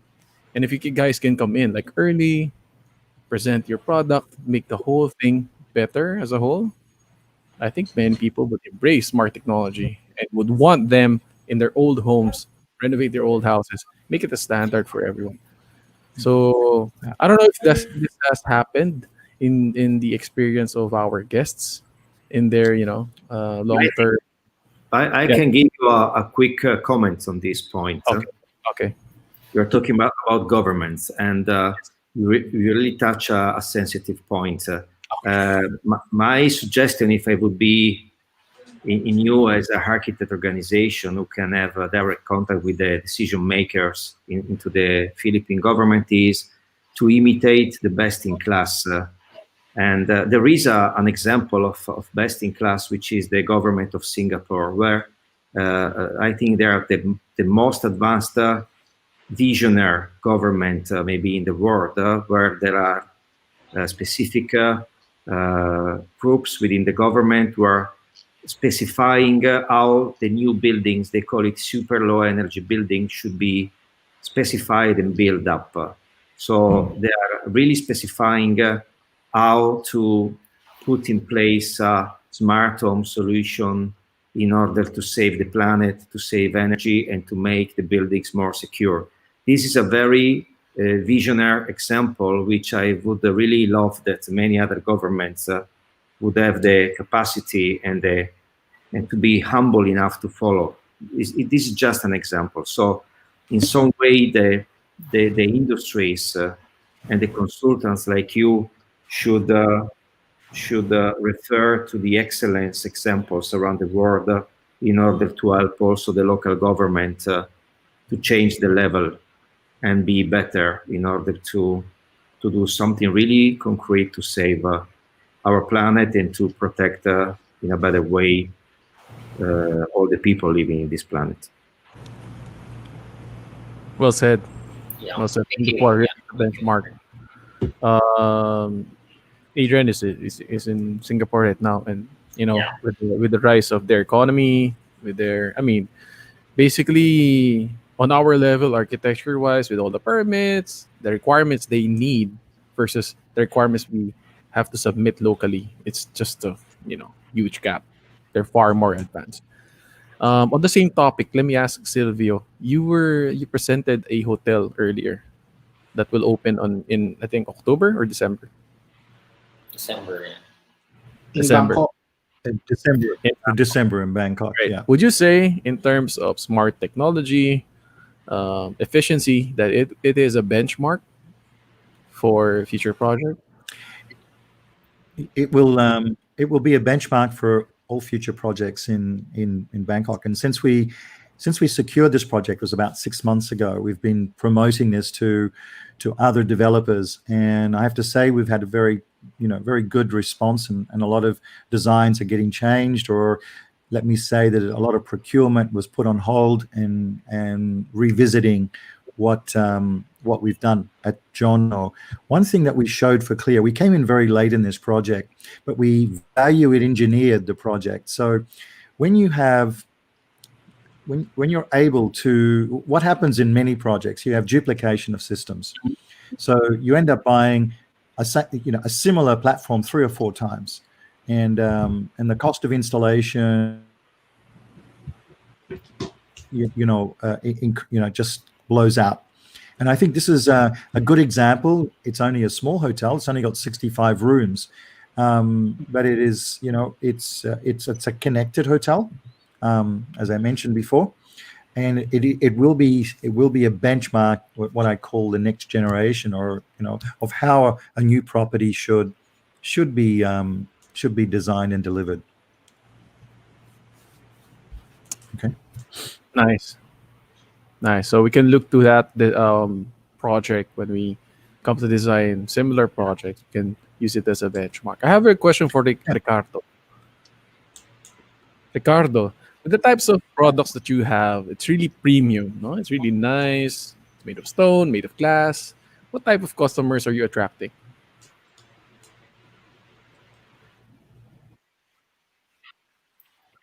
This is a good question. I mean, we are attracting um, all ages because young people are attracted by technology, but by home automation. But even not old people, but maybe people 50, 60, they are they need to be um, to be included in this.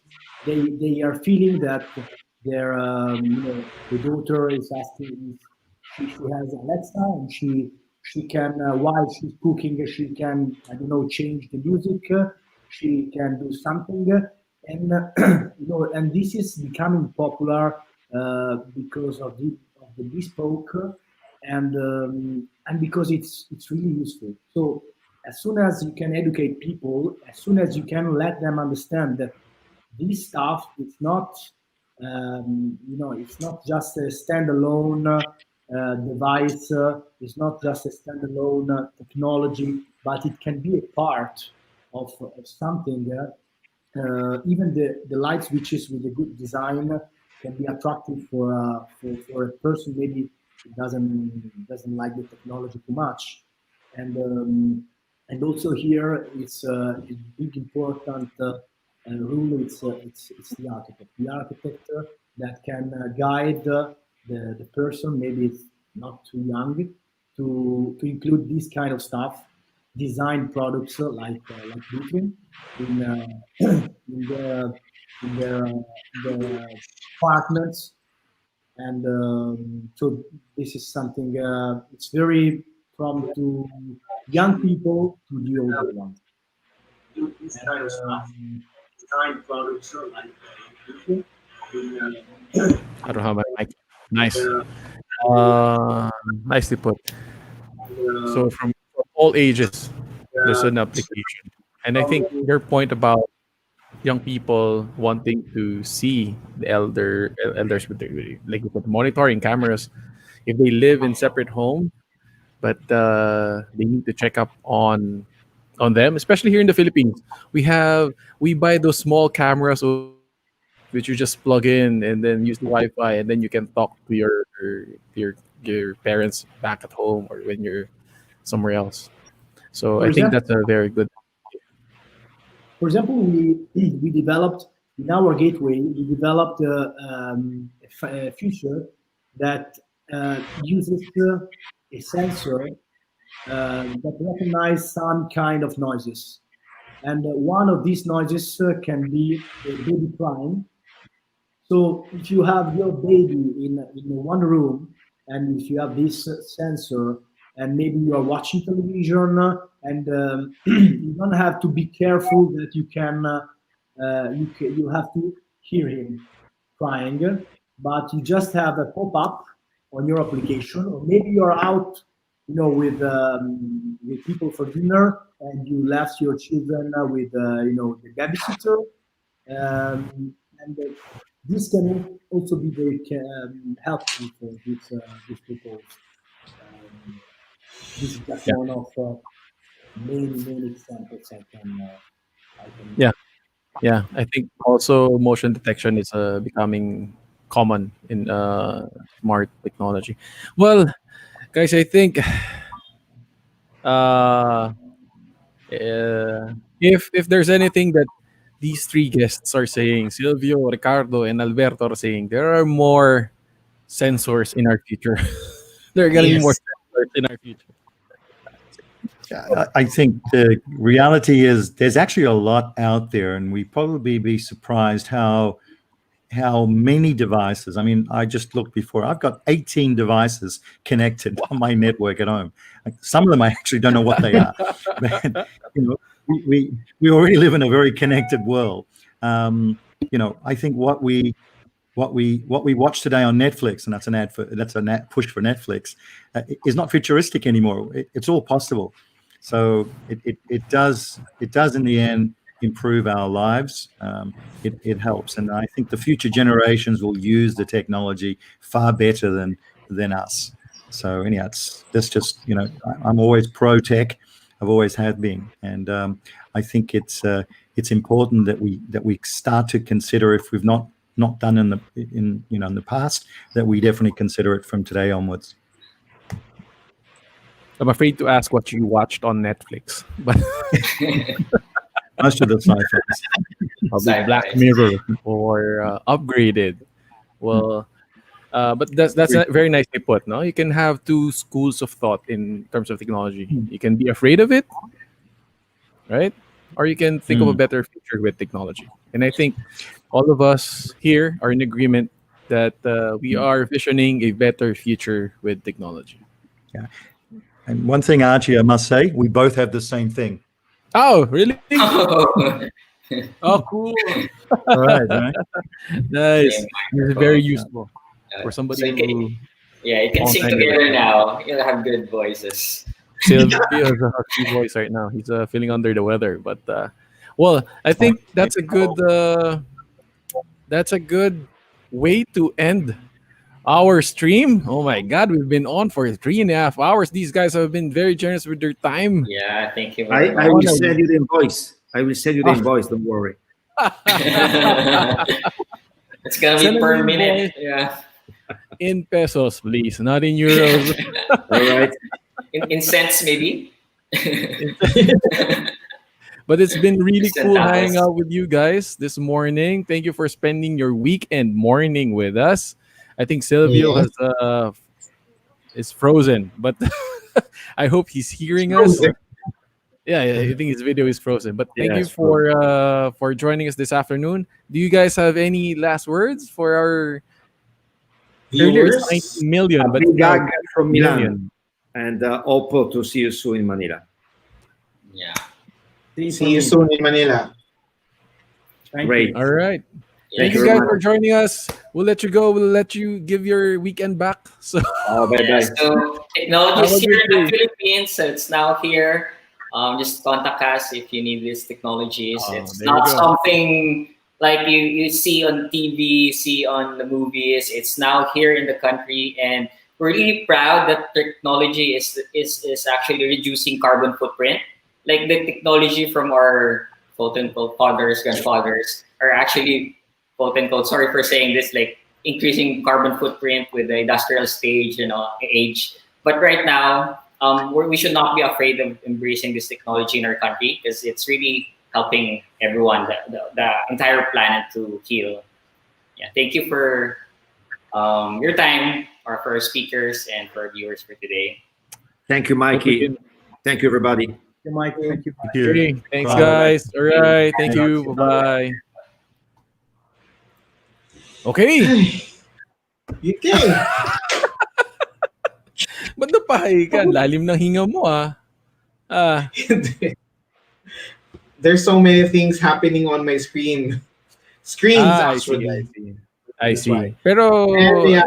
I think, yeah. So, Yeah, say wait. hi muna tayo. No, we need to okay. Hi pala muna. Hello to Mr. Terence Ronson. You are my favorite viewer for today because you are so active in our stream, and yeah, you stick with us since this morning and the 3.5 Yes. hour stream. Thank you for your very smart questions, Terence. Yes, very smart question indeed. Madam, Press, and Helping all Mikey, of us. pwede pa yung project na, anong project gusto mo, Sir Noy? Pinapagod mo kami. Ano, ano na naman project to? Oo nga eh.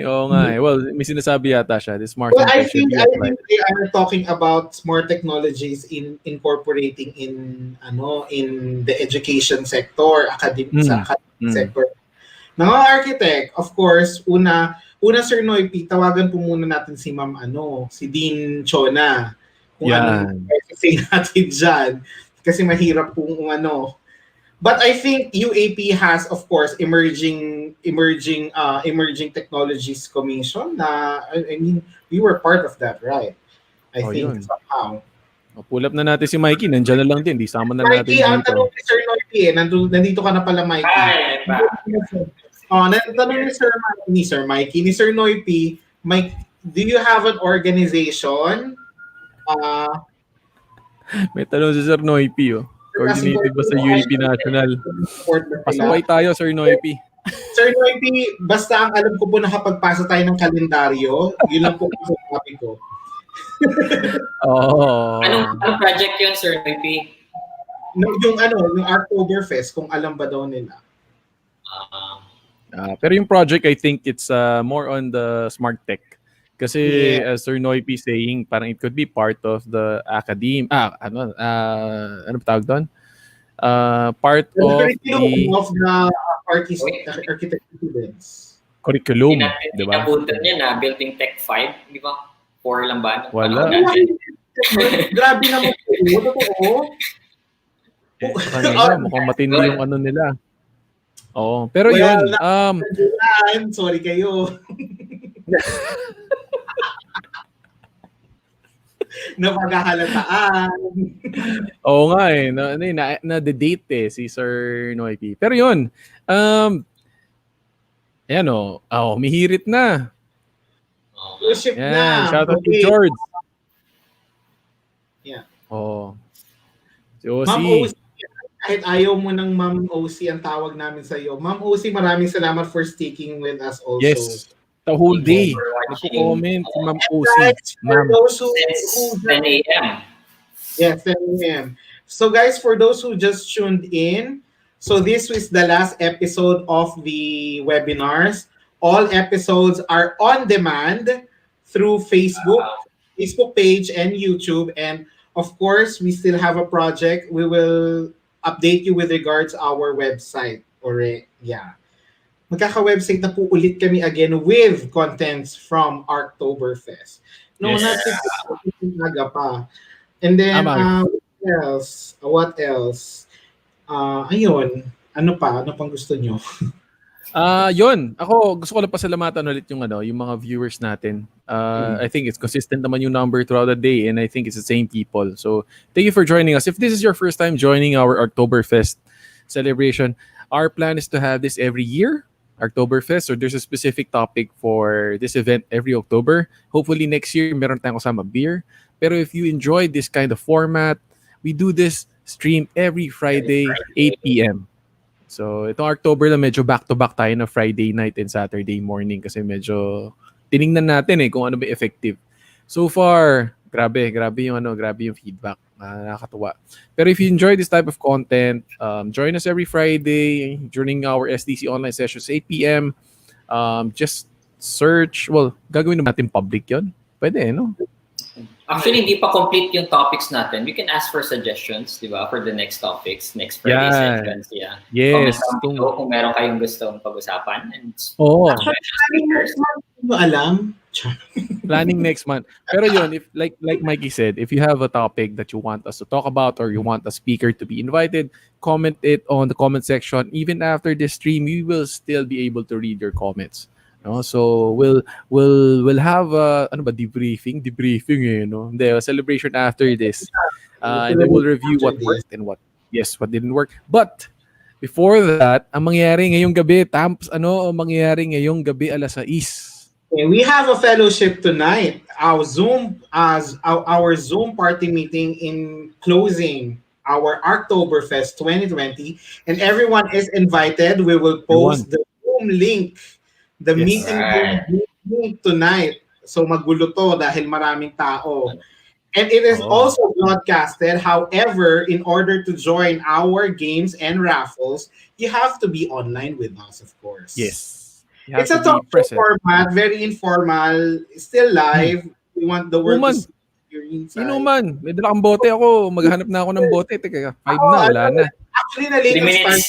Yeah, late ang start ng stream ngayon dahil galing pa akong sa grocery dahil bumili. Ayan, meron pa akong mga natira dito mga hard. So yun na natirahin natin mamayang gabi. Ikaw, Mikey, minum ko ba? Apple cider, tsaka green tea. Malakas-lakas din. May tama din naman. Basta matapang. Tama sa hininga yan eh. Okay. Lalo Buti na lang online, no? Online. Pag hot water na ko. Hindi ng tama niyan. So yun, guys, again, thank you for joining us. We've been online for 3.5 hours. It's almost 5 o'clock. So we still have an hour before our variety show, no, Thanksgiving program. So hope to see you then. We'll post the Zoom link on our page, YouTube page, Facebook page na October. Saka sa ano na rin sa UAP South Triangle so everybody can join in easier. Yan. So, guys, again, this Arktoberfest is brought to you by Boys and the Number One, Paint, Crown Pipes, Duma Floors. Of course, Mikey. Salamat, Mikey. Powered by ITC Corporation. So everything is possible because of ITC Corporation. Of course, salamatan nyo. UAP South Triangle chapter. Wag natin Si Mikey mag-host ng Zoom natin mamaya kaya pasalamatan niyo si Mikey. Kailangan pagbawat pasok niyo, pasalabihin mo muna salamat, Mikey. Yan. Hashtag pa. Tawag tayo ng call. Salamat, Mikey. Ganyan. Pag hindi mo sinabi mo, hindi ko pwede muna sa raffle. Ayun, guys. Ilagay niyo to sa Sir Noy P, yung comment ni Sir Noy P. Lagay niyo yung comment ni Sir Noy P. Saan? Galing? Ayan, galing na. Naman, Sir Noy P. Galing na mga host natin. Raffle. Yan, raffle. Thank you, Archie. Raffle. Oh, no problem. Ayun, guys. Mag-overtime na tayo tapos mag-5 o'clock na. Bilis. Kagawa pa ako ng closing speech. Okay. Guys, this has been your VP, Archie, your chapter international ambassador, intergalactic ambassador, Tampolino, and our resident IT expert, IoT expert, sponsor, chapter forever, Zoom sponsor, architect Mikey. From ITC website naman next project natin. Website ng project. Yeah. Saying thank you for staying with us and see you later. Yeah, bye. Bye.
cheers, cheers.